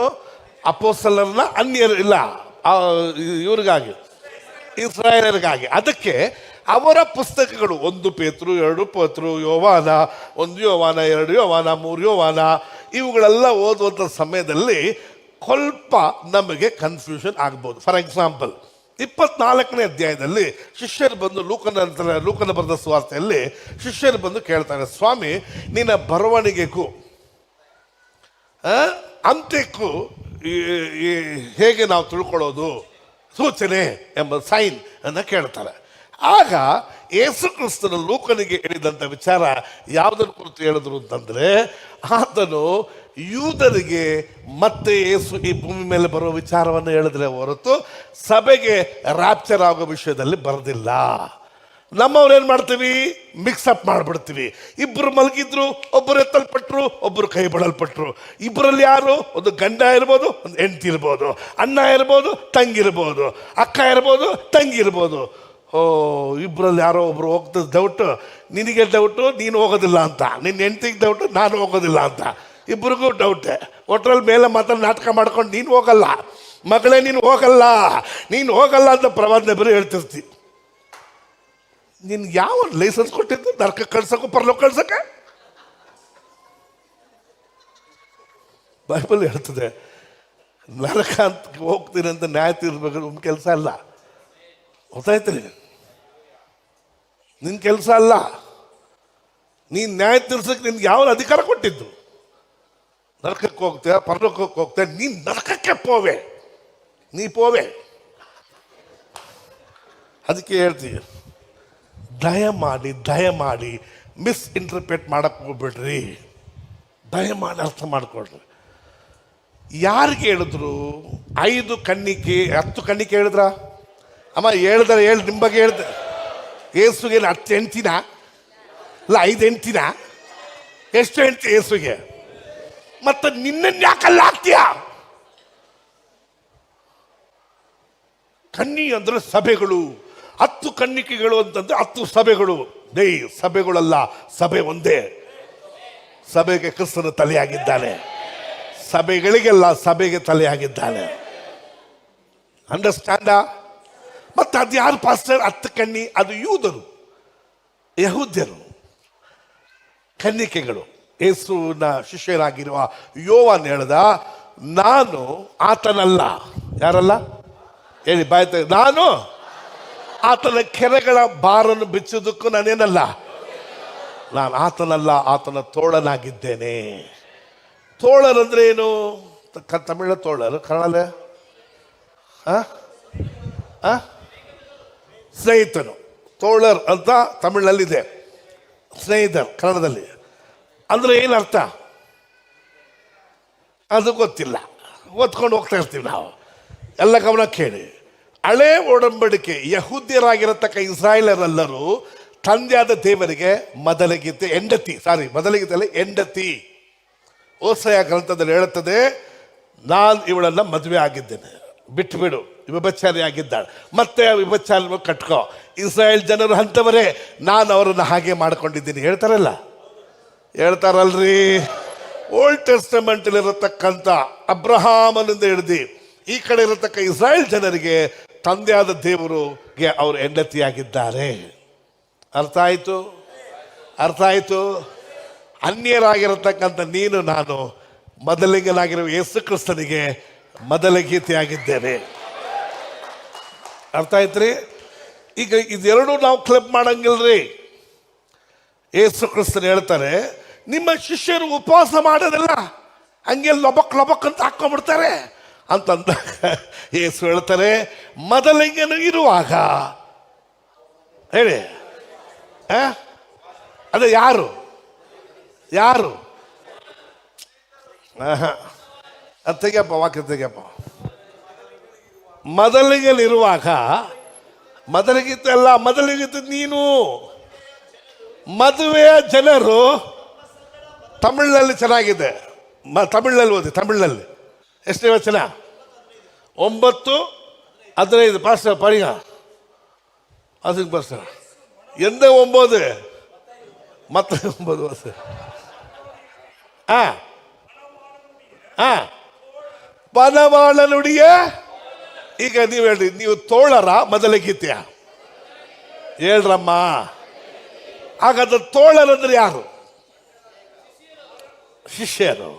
ಅವರು ಓಲ್ಡ್ ಟೆಸ್ಟಮೆಂಟ್ ಅಂದ್ರೆ ಅಬ್ರಹಾಮನ ವಾಗ್ದಾನಕ್ಕೆ ಅನುಸಾರವಾಗಿ ಕುಲಕ್ಕೂ ಕೋತ್ರ ಕೂಟಿದವರೆಲ್ಲರೂ ಅವರೆಲ್ಲರೂ ಯೇಸುವಿಗೆ ತೋಳರಾಗಿದ್ದಾರೆ. ಅರ್ಥ ಆಯ್ತಾ? ಸ್ವಲ್ಪ ಕಷ್ಟನೇ ಅರ್ಥ ಆಗೋದಕ್ಕಾಗಿ 19ನೇ ಪ್ರಕಟಣೆ ಗ್ರಂಥದಲ್ಲಿ ಇದು ಮದುವೆಯ ಮನೆಗೆ ಕರೆಯಲ್ಪಟ್ಟವರು ಧನ್ಯರು. ಮದುವೆ ಮನೆಗೆ ಯಾರು ಕರೆಯಲ್ಪಟ್ಟಿದ್ದಾರೆ? ನೀನ್ ಮೊದಲ ಗೀತೆ, ನೀನೇ ಹೆಂಡತಿ. ಆಗ ಮದುವೆ ಮನೆ ಕರೆಯಲ್ಪಟ್ಟವರು ಯಾರು? ಹಳೆ ಒಡಂಬಡಿಕೆ ಪರಿಶುದ್ಧವಂತರು. 19ನೇ 11ನೇ ವಚನ ಓದಪ್ಪ. ಓದಿ. ಪರಲೋಕವು ತೆರೆದಿರುವುದನ್ನು ನಾನು ಕಂಡೆನು. ರೈಟ್. ಆಗ ಈಗೋ ಬಿಳಿ ಕುದುರೆಯು ನನಗೆ ಕಾಣಿಸಿತು. 16 ಹೌದು ಸಮ? ಇಲ್ಲ ಅದಲ್ಲ 19ನೇ ಅಧ್ಯಾಯ 11 ಸಾಲ ಓದಿದ್ದೀವಿ. ಈಗ 11 ಕಿಲವಾಸಿಗೆ ಅದು ಕಲ್ಯಾಣ ವೀಟಿಗೆ ಅದು ಮೊದಲಿಗಿತ್ತೆ ಹಂಗೆ ಇರ್ತದೆ. ಬರೋದು 7ಾம் ವಚನ. ವಾಸಿಗೆ அதுதான் ಯಜ್ಞದ ಕುರಿಯಾದಾತನ ವಿವಾಹವು ಕಾಲ. ಸರ್ 9ನೇ ವಚನದಲ್ಲಿ ಇದೆ ಸರ್. ಎಷ್ಟನೇ ವಚನ ಓದಿದ್ರಿ ನೀವು? 11 ಓದಿದ್ರಾ? ಓದಿ ಸರ್. ಇದಲ್ಲ 7 ಓದಿ ಸರ್. ಯಜ್ಞದ ಕುರಿಯಾದಾತನ ವಿವಾಹ ಕಾಲವು ಬಂತು.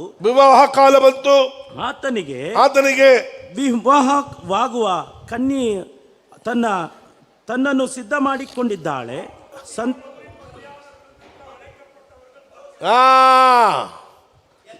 ಇದಲ್ಲದೆ ಯಜ್ಞದ ಕುರಿಯಾತನ ವಿವಾಹಕ್ಕೆ ವಿವಾಹದಕ್ಕೆ ಔತಣಕ್ಕೆ ಔತಣಕ್ಕೆ ಯಾರು ಬರ್ತಾರೆ? ಹೆಂಡತಿ ಬರ್ತಾಳ? ಯಾರು ಬರೋದು? ಕರೆಯಲ್ಪಟ್ಟು ಯಾರು ಅವರಲ್ಲ? ಹಳೆ ಒಡಂಬಡಿಕೆ ಪರಿಶುದ್ಧವಂತರೆಲ್ಲರೂ ಕೂಡ ಯೇಸು ಕ್ರಿಸ್ತನ ಮದುವೆಗೆ ಬರುವಂತವರಾಗಿದ್ದಾರೆ ಬಗ್ಗೆ ಹೇಳ್ತಾರೆ. ಅರ್ಥ ಆಯ್ತಾ? ಅರ್ಥ ಆಯ್ತಾ? ಈಗ ಹಳೆ ಒಡಂಬಡಿಕೆಯಲ್ಲಿರತಕ್ಕಂಥ ಪರಿಶುದ್ಧವಂತರೆಲ್ಲರೂ ತಂದೆಯಾದ ದೇವರಿಗೆ ಹೆಂಡತಿಯಾಗಿದ್ದಾರೆ. ಯೇಸು ಕ್ರಿಸ್ತನಿಗೆ ಏನಾಗಿದ್ದಾರೆ? ಆತನು ತೋಳರು. ಯಾರು? ಸಂಗಡಿಗರು ತೋಳರಾಗಿ ಇದ್ದಾರೆ. ಮೊದಲಿಗಿಂತ ಯಾರು? ಮತ್ತೆ ಆತನ ರಕ್ತದಿಂದ ಸಂಪಾದನೆ ಮಾಡಿದಂಥ ಸಭೆ. ಅರ್ಥ ಆಯ್ತಾ? ಈಗ ಈ ಓಲ್ಡ್ ಟೆಸ್ಟಮೆಂಟ್ ಇರತಕ್ಕಂಥ ಬ್ಯಾಪ್ಟಿಸಮ್, ಅವನ ಹೆಸರೇನು? ಜಾನ್ ದ ಬ್ಯಾಪ್ಟಿಸಮ್ ಆಗಿರತಕ್ಕ ಬ್ಯಾಪ್ಟಿಸಮ್ ಮಾಡ್ತಾ ಇದ್ದಲ್ಲ, ಅವನು ಸ್ನಾನ ತೆಗೆಯಕ್ಕೆ ಬಂದವನು ಏನಂದ? ಎಲೆ ಶರ್ಪ ಜಾತಿಗಳ ಮನ ತಿರುಗತಕ್ಕ ಫಲ ಕೊಡಲಿಲ್ಲ, ಅದು ಏನೇನೇ ಪಟ್ಟಿದೆ? ಕೋಡಾಲಿ ಇಡಲ್ಪಟ್ಟಿದೆ ಅಂತ ಹೇಳಿದ್ನ. ಅಲ್ಲ ಹೇಳ್ರಿ, ಹೇಳಿದ್ನ. ಈಗ ಯೇಸು ಏನು ಹೇಳ್ತಿದ್ದಾರೆ? ನಾನೇ ದ್ರಾಕ್ಷ, ನೀವೇನಾಗಿದ್ದೀರಿ? ನೀವು ನನ್ನಲ್ಲಿಯೂ ನನ್ನ ವಾಕ್ಯ ನಿಮ್ಮಲ್ಲಿಯೂ ನೆಲೆಗೊಂಡಿದ್ದೀರಿ. ಹೆಚ್ಚು ಫಲ ಕೊಡುವ ಹಾಗೆ ನಾನು ಮಾಡುವೆನು. ಯಾರು ಮಾಡುವರು? ನೀನ್ ಮಾಡ್ಕೋಬೇಕಾ? ಆತನ ಮಾಡ್ತಾರ? ನೀನ್ ಮಾಡ್ಬೇಕಾಗಿದ್ದೇನೇನು? ಆತನಲ್ಲಿ ನಂಬಿಕೆ ಇಡಬೇಕು.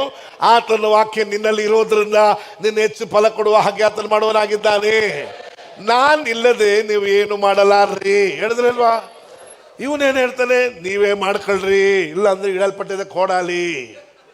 ಹೇಳ್ದಲ್ಲ. ಮತ್ತೆ ನಾವು ಪ್ರಸಂಗ ಮಾಡುವಾಗ ಇದೆರಡು ಸೇರಿಸಿ ಹೊಡೆದು ಮುಖಾಲ ಶಕ್ತಿ ಮಾಡ್ಕೊಂಡು ಮುಗಿದ ಮೇಲೆ ಎಲ್ಲ ಹೆಂಗೋ ಹೋಗೋದು ನರಕಕ್ಕೆ. ಒಂದು ದಮ್ ಹೊಡಿಕ, ಎರಡು ದಮ್ ಹೊಡೆದ್ಬಿಡು ಅಂತ ದಮ್ ಹೊಡ್ಕೊಂಡ್ಬಿಡ್ತಾನೆ ಅವನು. ಒಂದು ಬೀಡಿ ಕುಡಿತಿದ್ದಾನೆ, 2-3 ಇಟ್ಕೊಂಡು ಒಂದೇ ಸತಿ ಕುಡಿದ್ಬಿಡ್ತಾನೆ. ಹೆಂಗೋ ನರಕಕ್ಕೆ ಹೋಗೋದು ಪಾಸ್ ಹೇಳ್ಬಿಟ್ರು. ನೀ ಮಟ್ಟ ಮಗನೇ ಪೋವೆ ಮಾಟ ಅಂತ ಹೇಳ್ಬಿಟ್ರು. ಅವ್ರು ಹೇಳಿದ್ಮೇಲೆ ಇನ್ನೇನೈತೆ? ಎಷ್ಟು ಜನರನ್ನ ಹಂಗೆ ಮಾಡಿಬಿಟ್ಟಿದ್ದೀವಿ ನಾವು. ಎಷ್ಟು ಜನರನ್ನ ಮಾಡಿಬಿಟ್ಟಿದ್ದೀವಿ. ಯೇಸು ಹೇಳಿದ್ರು, ನಾನು ದ್ರಾಕ್ಷೆಯ, ನೀವು ಕೊಂಬೆಯಲ್ಲಿ ಫಲ ಕೊಡ್ತದೋ, ಕೊಂಬೆಯಲ್ಲಿ ಫಲ ಇರ್ತದೋ, ಬಳ್ಳಿಯಲ್ಲಿ ಫಲ ಇರ್ತದೋ? ಕೊಂಬೆ ಫಲ ಕೊಡೋದಕ್ಕೆ ಪ್ರಯಾಸ ಪಡ್ತದೋ, ಬಳ್ಳಿ ಪ್ರಯಾಸ ಪಡ್ತದೋ? ಬಳ್ಳಿ ಯಾರು? ಕೊಂಬೆ ಯಾರು? ನಿನ್ನ ಕೆಲಸ ಏನು? ಮರ್ಯಾದೆಗೆ ನಂಬಿಕೆಯಲ್ಲಿರೋ ಆತನ ಮೇಲೆ. ಆತ ನಿನ್ನ ಫಲ ಕೊಡುವ ಹಾಗೆ ಮಾಡ್ತಾನೆ. ನೀವು ನನ್ನಲ್ಲಿಯೂ ನನ್ನ ವಾಕ್ಯ ಅಂದ್ರೆ ಯೇಸು ಕ್ರಿಸ್ತನ ವಾಕ್ಯ ನಿಮ್ಮಲ್ಲಿ ಇದೆಯಾ? ಈಗ ಏನ್ ಕೇಳ್ತಾ ಇದ್ದೀರಾ? ಹೇಳ್ರಪ್ಪ. ಅದೇ ಯೋವಾನ್ ಬರೆದ ಸುವಾರ್ತೆ 15-3 ವಚನ ಓದ್ಕೊಳ್ರಿ. ನಾನು ನಿಮಗೆ ಹೇಳಿದ ವಾಕ್ಯದ ದೆಸೆಯಿಂದ ಕೇಳಿ ಹೇಳಿದ ವಾಕ್ಯದ ದಸೆಯಿಂದ ಈಗ ಶುದ್ಧರಾಗಿದ್ದೀರಿ. ಈಗ ಯಾವಾಗ? ಈಗ ಕೇಳಿದ ತಕ್ಷಣವೇ ಈಗ ಏನಾಗಿದ್ದೀರಿ? ಶುದ್ಧರಾಗಿದ್ದೀರಿ. ಇವನೇನಂದ? ಓಲ್ಡ್ ಟೆಸ್ಟಮೆಂಟ್ ಪರಿಶುದ್ಧವಾಗಿರುವ ಹಾಗೆ ನೀವು ಪರಿಶುದ್ಧರಾಗಿರ್ರಿ ಹೇಳಿದ್ರ? ಯಾರಿರ್ಬೇಕು? ಯಾರಿರ್ಬೇಕು? ಓಲ್ಡ್ ಟೆಸ್ಟಮೆಂಟ್ ಅಲ್ಲಿ ದೇವರು ಹೇಳ್ತಾರೆ, ಲೆವಿತಿಕಲಲ್ಲಿ ಮತ್ತು ಧರ್ಮ ಪುಸ್ತಕದಲ್ಲಿ ಹೇಳ್ತಾರೆ, ನಾನ್ ಪರಿಶುದ್ಧವಾಗಿರುವ ಹಾಗೆ ನೀವು ಪರಿಶುದ್ಧರಾಗಿರ್ರಿ ಹೇಳಿದ್ರ? ಸರಿ, ಹೆಂಗ್ ಶುದ್ಧ ಮಾಡ್ಕೊಂಡ್ರು ಅವರು? ಹೆಂಗ್ ಶುದ್ಧ ಮಾಡ್ಕೊಂಡ್ರು? ಹೇಳಿ ಬಾಯಿ ತೆಗೆದು ಹೇಳ್ರಪ್ಪ. ಸರಿ, ನೀವು ಈ ಸತ್ಯ ಕೇಳಕ್ ಮುಂಚೆ ಹೆಂಗ್ ಶುದ್ಧ ಮಾಡ್ಕೊಳ್ತಿದ್ರಿ? ಬೆಳಿಗ್ಗೆ ಅರಿಕೆ ಮಾಡೋದು, ಮಧ್ಯಾಹ್ನ ಅರಿಕೆ ಮಾಡೋದು, ರಾತ್ರಿ ಅರಿಕೆ ಮಾಡೋದು, ಪಲ್ಟಿ ಹೊಡಿಯೋದು, ತಿರ್ಗಾ ಅರಿಕೆ ಮಾಡೋದು, ಉಪವಾಸ ತೆಗೆಯೋದು, ಪಲ್ಟಿ ಹೊಡಿಯೋದು. ಹೌದಾ ಅಲ್ವಾ? ಹೇಗೆ ನಿಮ್ಮನ್ನು ಶುದ್ಧ ಮಾಡ್ಕೊಂಡ್ರಿ? ತಗೊಂಡೋಗಿ ಉಜ್ಕೊಂಡ್ರ ನಿಮ್ಮನ್ನ? ಹೆಂಗೆ? ಅಮ್ಮ ಅಂದ್ರೆ ಉಪವಾಸ ಮಾಡೋದು, ಹೊಡೆಯೋದು, ತಿರ್ಗಾ ನಕ್ಕಿದ್ದೆ ಕಕ್ಕದೆ ನೆಕ್ಕದು. ಹೌದಾ ಇಲ್ಲ? ಹೇಳ್ರಿ, ಹೌದಾ ಇಲ್ಲ? ಅದು ಈಗ ಯೇಸು ಸ್ವಾಮಿ ಹೇಳ್ತಾರೆ, ಇಲ್ಲಿ ನಾವು ಓದಿದ್ವಿ. ಈಗ ಯಾವೊಂದು ಕಳಂಕು ಸುಕ್ಕು ಮುಂತಾದ ಒಂದೂ ಇಲ್ಲದ ಕನ್ನಿಕೆಯು ಎಂಬಂತೆ ತನ್ನ ವಾಕ್ಯ ಉಪದೇಶ ಸಹಿತವಾದ ಜಲಸ್ನಾನದಿಂದ ಶುದ್ಧ ಮಾಡಿದ್ದಾರೆ. ಆಮೇನ್.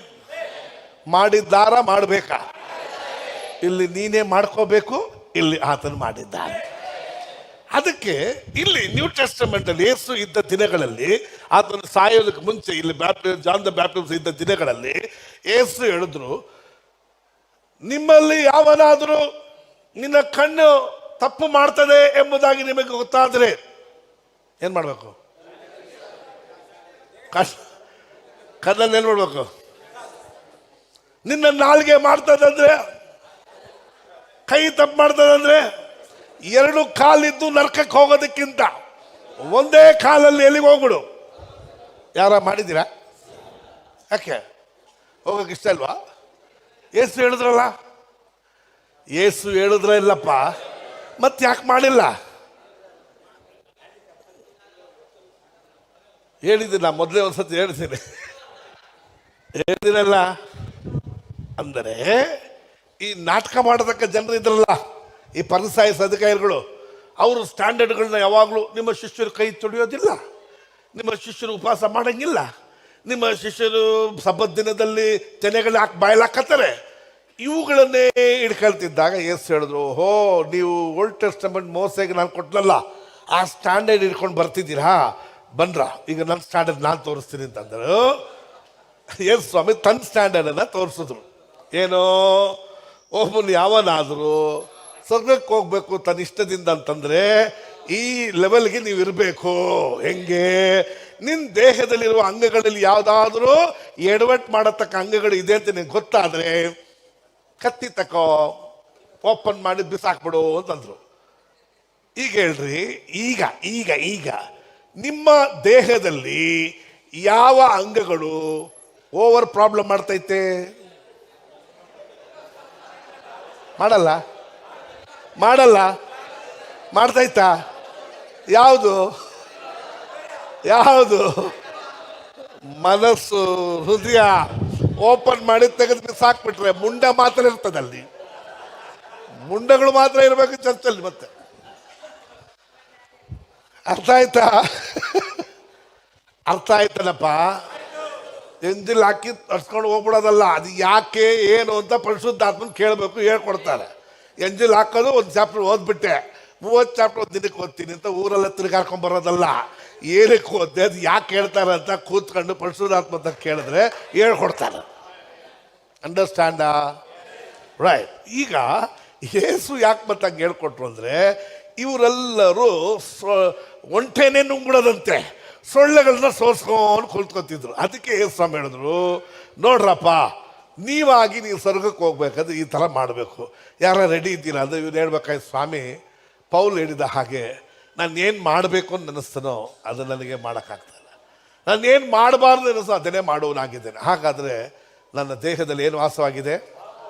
ಪಾಪ ಎಲ್ಲಿ ವಾಸವಾಗಿದೆ? ಹೇಳ್ರಿ, ಎಲ್ಲಿ ವಾಸವಾಗಿದೆ? ಮತ್ತೆ ಪಾಪ ಇಲ್ಲದೆ ಒಂದು ಸ್ವರ್ಗಕ್ಕೆ ಹೋಗ್ಬೇಕಂದ್ರೆ ಏನು ಮಾಡಬೇಕು? ನರದ ಮೇಲೆ ಕೈ ಕತ್ತಿ ಹಾಕಿದ್ರೆ ರಕ್ತ ಎಲ್ಲ ಆಚೆ ಹೋಗ್ಬಿಡ್ತೀವಿ ಹೆಂಗೆ ಅಂತ. ಏನು ಗುರುಗಳು ಹೋಗ್ಬಿಟ್ರು, ಸ್ವರ್ಗಕ್ಕೆ ಹೋಗ್ಬೇಕು, ಅದಕ್ಕೆ ಹೋಗ್ಬಿಟ್ರು.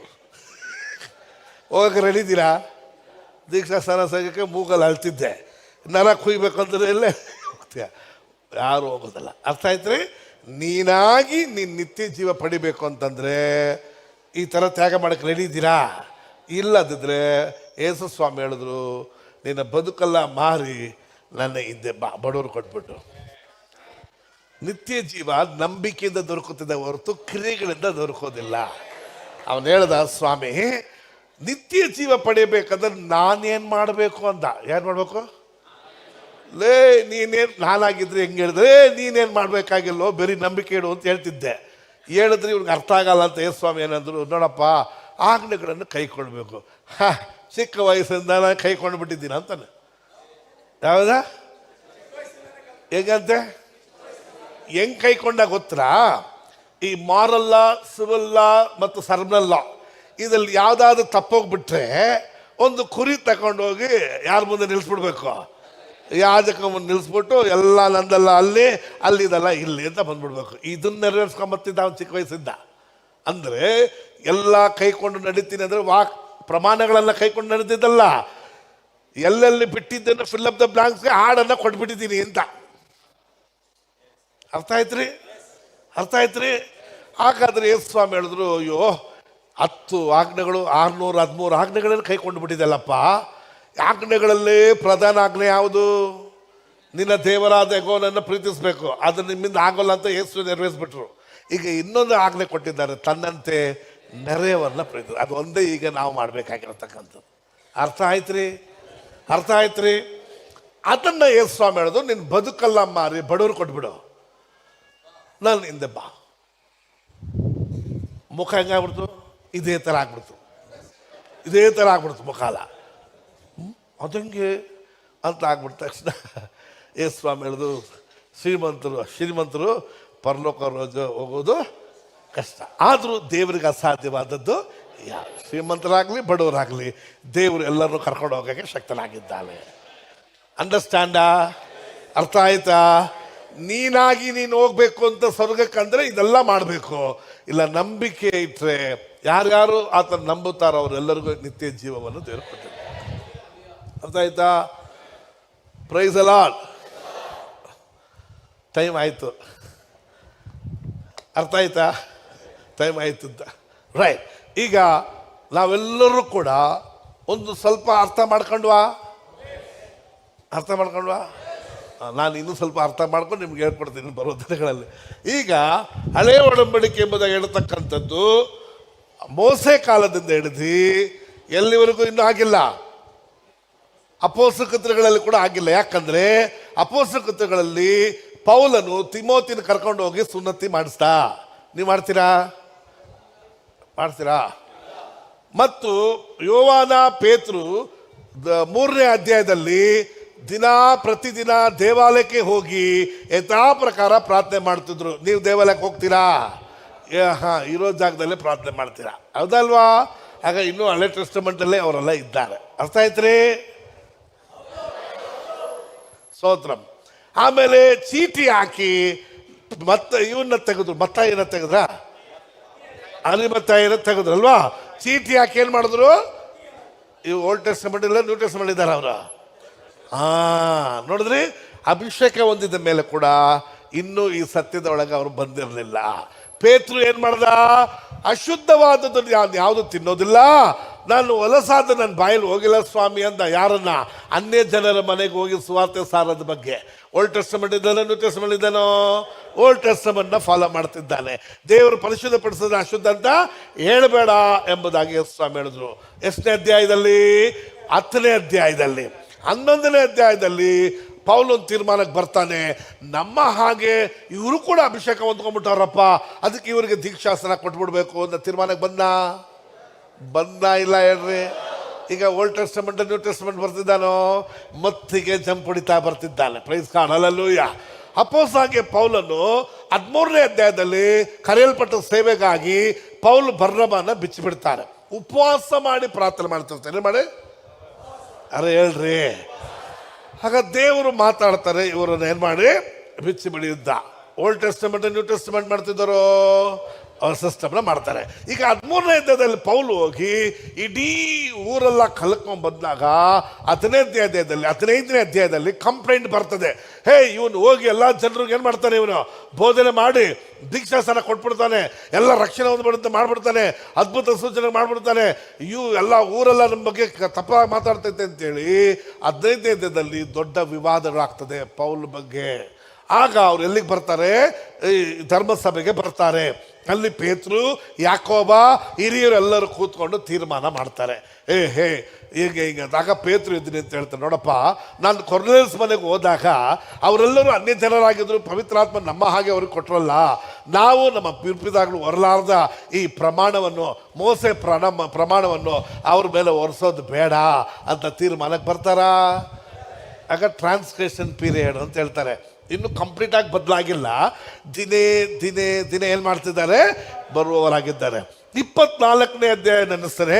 22ರಿಂದ 24ನೇ ಅಧ್ಯಾಯಕ್ಕೆ ಮತ್ತೆ ಪೌಲ್ಗೆ, ಹೋಗಪ್ಪ, ನೀನು ಹೋಗಿ ಸೇವೆ ಮಾಡ್ಕೊಂಡು ಬಾ, ನೀನು ಮಾಡೋ ಸೇವೆ ಕರೆಕ್ಟೇ, ನೀನು ಮಾಡೋದು ಕರೆಕ್ಟ್, ದೇವ್ರ ಅಂಗೀಕಾರ ಮಾಡ್ಕೊತಾನೆ ಬಿಟ್ಬಿಟ್ಟು ತಿರ್ಗಾ ಬರ್ತಾನೆ ಪೌಲು. ಬಂದಾಗ, ನೀನೇನು ತಲೆ ಕಟ್ಟೋಗಿದ್ಯಾ? ನಿನ್ನಿಂದ ಯೂದರೆಲ್ಲ ಸೇರಿ ನಮ್ಮನ್ನು ಜಾಡಿಸ್ತಾವ್ರೆ, ನೀನೇನು ಕೆಲಸ ಮಾಡಿದ್ಯಾ ನೀನು? ಬಾ, ಒಂದು ಕೆಲಸ ಮಾಡು, ನಮ್ಮ ಹತ್ರ 5 ಜನ ಇದ್ದಾರೆ, ನಿನ್ನ ಸ್ವಂತ ದುಡ್ಡಲ್ಲಿ ಹೋಗಿ ಅವ್ರಿಗೆ ಕ್ಷೌರ ಮಾಡು. ಏನು ಮಾಡು? ಅವ್ರಿಗೆ ಅರಿಕೆ ಸಲ್ಲಿಸಿ ಹೋಗು, ತಲೆ ಬೋಳ್ಸ್ಕೊಂಬ ಅಂತ ಕಳಿಸ್ತಾರ. ಯಾರು? ಅಪೋಸ್ತಲರು. ಯಾರು ಕಳಿಸ್ತಾರೆ? ಈಗ ಇನ್ನೂ ಅಪೋಸ್ತಲರಿಗೆ ಕನ್ಫರ್ಮ್ ಆಗಿಲ್ಲ ನ್ಯೂ ಟೆಸ್ಟಮೆಂಟ್ ಸಿಸ್ಟಮ್. ನೀವು ಬೋಳಿಸ್ತೀಯ ಈಗ? ಬೋಳಿಸ್ತೀರಾ? ಹಾಗಾದರೆ ಇದಕ್ಕೆ ಟ್ರಾನ್ಸ್ಲೇಷನ್ ಪೀರಿಯಡ್ ಅಂತ ಹೇಳ್ತಾರೆ ಅಪೋಸ್ತಲಗಳಲ್ಲಿ. ಅರ್ಥ ಆಯ್ತಾ? ಮೆತ್ತಿಗೆ ಅವರಿಗೆ ಇನ್ನೂ ಸತ್ಯದ ಪರಿಜ್ಞಾನ ಬಂದಿಲ್ಲ.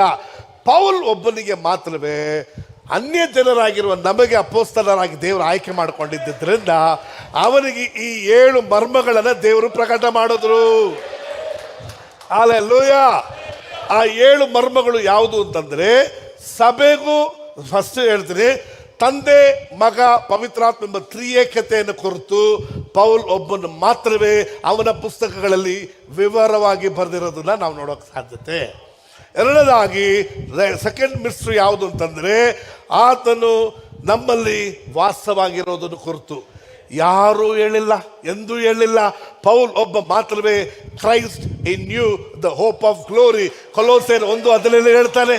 ಕ್ರಿಸ್ತನಲ್ಲಿ ನಿಮ್ಮಲ್ಲಿ ಇರತಕ್ಕಂಥದ್ದೇ ಪ್ರಭಾವದ ನಿರೀಕ್ಷೆ ಆಧಾರಭೂತನಾಗಿದ್ದಾನೆ. ಮತ್ತು ನೀವು ದೇವರ ಆಲಯವಾಗಿದ್ದೀರಿ, ನಿಮ್ಮಲ್ಲಿ ದೇವರ ವಾಸವಾಗಿದ್ದರೆ ನಿಮಗೆ ಗೊತ್ತಿಲ್ಲವೋ? ಹೌದಾ ಇಲ್ರಿ? ಇದು ಪೌಲ್ ಒಬ್ಬನಿಗೆ ಮಾತ್ರ ಪ್ರಕಟವಾಗಿರತಕ್ಕಂಥ ವಿಚಾರ. 7 ಮರ್ಮಗಳು. ನಂಬರ್ 2. ನಂಬರ್ 3, ಸಭೆಗೂ ಕ್ರಿಸ್ತನಿಗೂ ಗಂಡ ಹೆಂಡತಿಗಿರತಕ್ಕ ಸಂಬಂಧವನ್ನ ಪೌಲ್ ಒಬ್ಬನಿಗೆ ಮಾತ್ರವೇ ಪ್ರಕಟವಾಗಿರತಕ್ಕಂಥ ಸತ್ಯ. Price God, hallelujah. ಕ್ರಿಸ್ತನು ಸಭೆಗೆ ತಲೆಯಾಗಿದ್ದಾನೆ, ನಾವು ಆ ಹೆಂಡತಿ ದೇಹವಾಗಿದ್ದಾಳೆ. ಹಾಗೆ ಕೂಡ ಗಂಡನು ಹೆಂಡತಿಗೆ ತಲೆಯಾಗಿರುವ ಕ್ರಿಸ್ತನ್ ತಲೆಯಾಗಿದ್ದಾನೆ ಎಂಬುದಾಗಿ ಆತ ಇದು ಮರ್ಮ, ದಿಸ್ ಇಸ್ ಮಿಸ್ಟ್ರಿ ಎಂಬುದಾಗಿ ಹೇಳ್ತಾನೆ. ತಿರ್ಗಾ 1 ಕೊರಿಂಥಿ 15ನೇದಲ್ಲಿ ರಿಸರಕ್ಷನ್ ಬಗ್ಗೆ, ಪುನರುತ್ಥಾನದ ಬಗ್ಗೆ ಯಾರಿಗೂ ಅರಿವಿಲ್ಲ. ಯೇಸು ಕ್ರಿಸ್ತನ ಹತ್ರ ಪ್ರಶ್ನೆ ಕೇಳಿದ್ರು, ಯೇಸು ಕ್ರಿಸ್ತನು ಉತ್ತರ ಕೊಟ್ಟರು ಶಾರ್ಟ್ ಅಂಡ್ ಸ್ವೀಟ್ ಆಗಿ. ಆದರೆ ಪೌಲ್ ಮಾತ್ರ ಕ್ಲೀನ್ ಆಗಿ ವಿವರಿಸ ಮಾಡ್ತಾನೆ.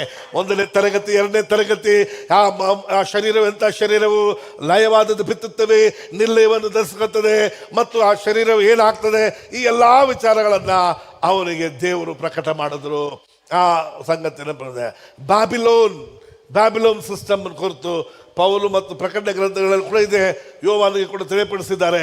ಆದರೆ ಪೌಲನು ಆ ಅಂತ್ಯಕ್ರಿಸ್ತು ಬಗ್ಗೆ, ದುರ್ಬೋಧನೆಗಳ ಬಗ್ಗೆ ಅವನು ವಿವರವಾಗಿ ಥೆಸಲೋನಿಕೆ ಬರೆದ ಪತ್ರಿಕೆಗಳಲ್ಲೆಲ್ಲ ಬರೀತಕ್ಕಂಥವನಾಗಿದ್ದಾನೆ. Praise God, hallelujah. ಆಮೇಲೆ 6ನೇದಾಗಿ ನಾವು ನೋಡೋಕ್ಕಾದ್ರೆ ರ್ಯಾಪ್ಚರ್ ಬಗ್ಗೆ ಯಾರು ಬರ್ತಿಲ್ಲ. ಅದಕ್ಕೆ ಕನ್ಫ್ಯೂಷನ್ ಆಗ್ಬಿಟ್ಟು ಒಬ್ರು ಮಲ್ಕೊಂಡಿರ್ತಾರೆ, ಒಬ್ಬರು ಎತ್ತಲ್ಪಡ್ತಾರೆ.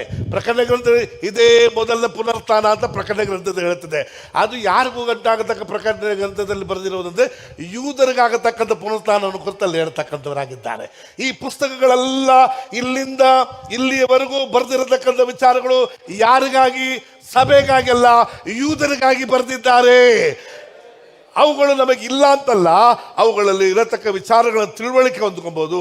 ಅದರ ಪತ್ರಿಕೆ ನನಗೆ ಬರೆದಿಲ್ಲ. ಅರ್ಥ ಆಯ್ತ್ರಿ?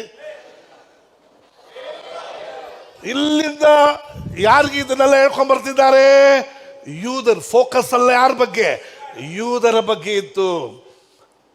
ಈ 1000 ವರ್ಷ ಭೂಮಿ ಮೇಲೆ ಆಳ್ವಿಕೆ ಮಾಡ್ತಾರೆ, ಸಭೆ ಅಲ್ಲ, ಅದು ಯೂದರು ಆಳ್ವಿಕೆ ಮಾಡ್ತಾರೆ.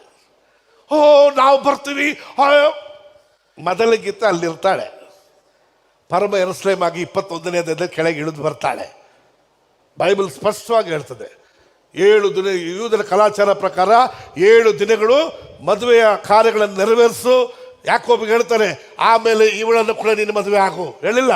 ಹಾಗೆ 7 ದಿನಗಳು 7 ವರ್ಷಗಳನ್ನು ಸೂಚಿಸ್ತದೆ. 7 ವರ್ಷ ಭೂಮಿ ಮೇಲೆ ಉಪದ್ರ ಇದ್ದಾಗ 7 ವರ್ಷಗಳು ಅಲ್ಲಿ ಔತಣ ನಮಗಿರುವಂಥದ್ದು, ಮದುವೆ ಔತಣಕ್ಕೆಲ್ಲ ಕರೆದಿರ್ತಾನೆ. ಆಮೇಲೆ ಯೇಸು ಕ್ರಿಸ್ತನು ಭೂಮಿಗೆ ಬಂದು ಹಳೆ ಒಡಂಬಡಿಕೆ ಪರಿಶುದ್ಧರಾಗಿರತಕ್ಕಂಥ ಸ್ಪೆಷಲಿ ಯೂದಾ ಗೋತ್ರದೊಂದಿಗೆ ದಾವೀದನಿಗೆ ಹೇಳಿದ್ರು, ನಿನ್ನ ಸಂತಾನವು ತಪ್ಪು ಮಾಡಿದ್ರು ಅವ್ರನ್ನ ದಂಡಿಸ್ತಾನೆ, ಆದರೆ ನಿನ್ನ ಸಿಂಹಾಸನ ಎಂದೆಂದಿಗೂ ನೆಲೆ ನಿಲ್ಲುವುದು. ಹೇಳಿದ್ರ ಇಲ್ಲ ರೀ? ರೈಟ್. ಈಗ ಯೂದಾ ಗೋತ್ರದಲ್ಲಿ ದಾವೀದ ವಂಶದಲ್ಲಿ ಆಗಿರತಕ್ಕ ಯೇಸುಗೆ ಹೇಳಿದ್ರು, ನಿನ್ನ ವೈರಿಯನ್ನು ಪಾದಪೀಠಕ್ಕೆ ಹಾಕೋ ತನಕ ನಿನ್ನ ನನ್ನ ಬಲಭಾಗದಲ್ಲಿ ಕೂತಿರು. ಈಗ ಯೇಸು ಕ್ರಿಸ್ತನ ತಂದೆಯ ಬಲಭಾಗದಲ್ಲಿ ಕೂತಿದ್ದಾರೆ, ಇನ್ನು ಪಾದಪೀಠಕ್ಕೆ ಹಾಕಿಲ್ಲ. ಆ 1000 ವರ್ಷದಲ್ಲಿ ಆತನ ಪಾದಪೀಠಕ್ಕೆ ಹಾಕುವಂಥವರಾಗಿದ್ದಾರೆ.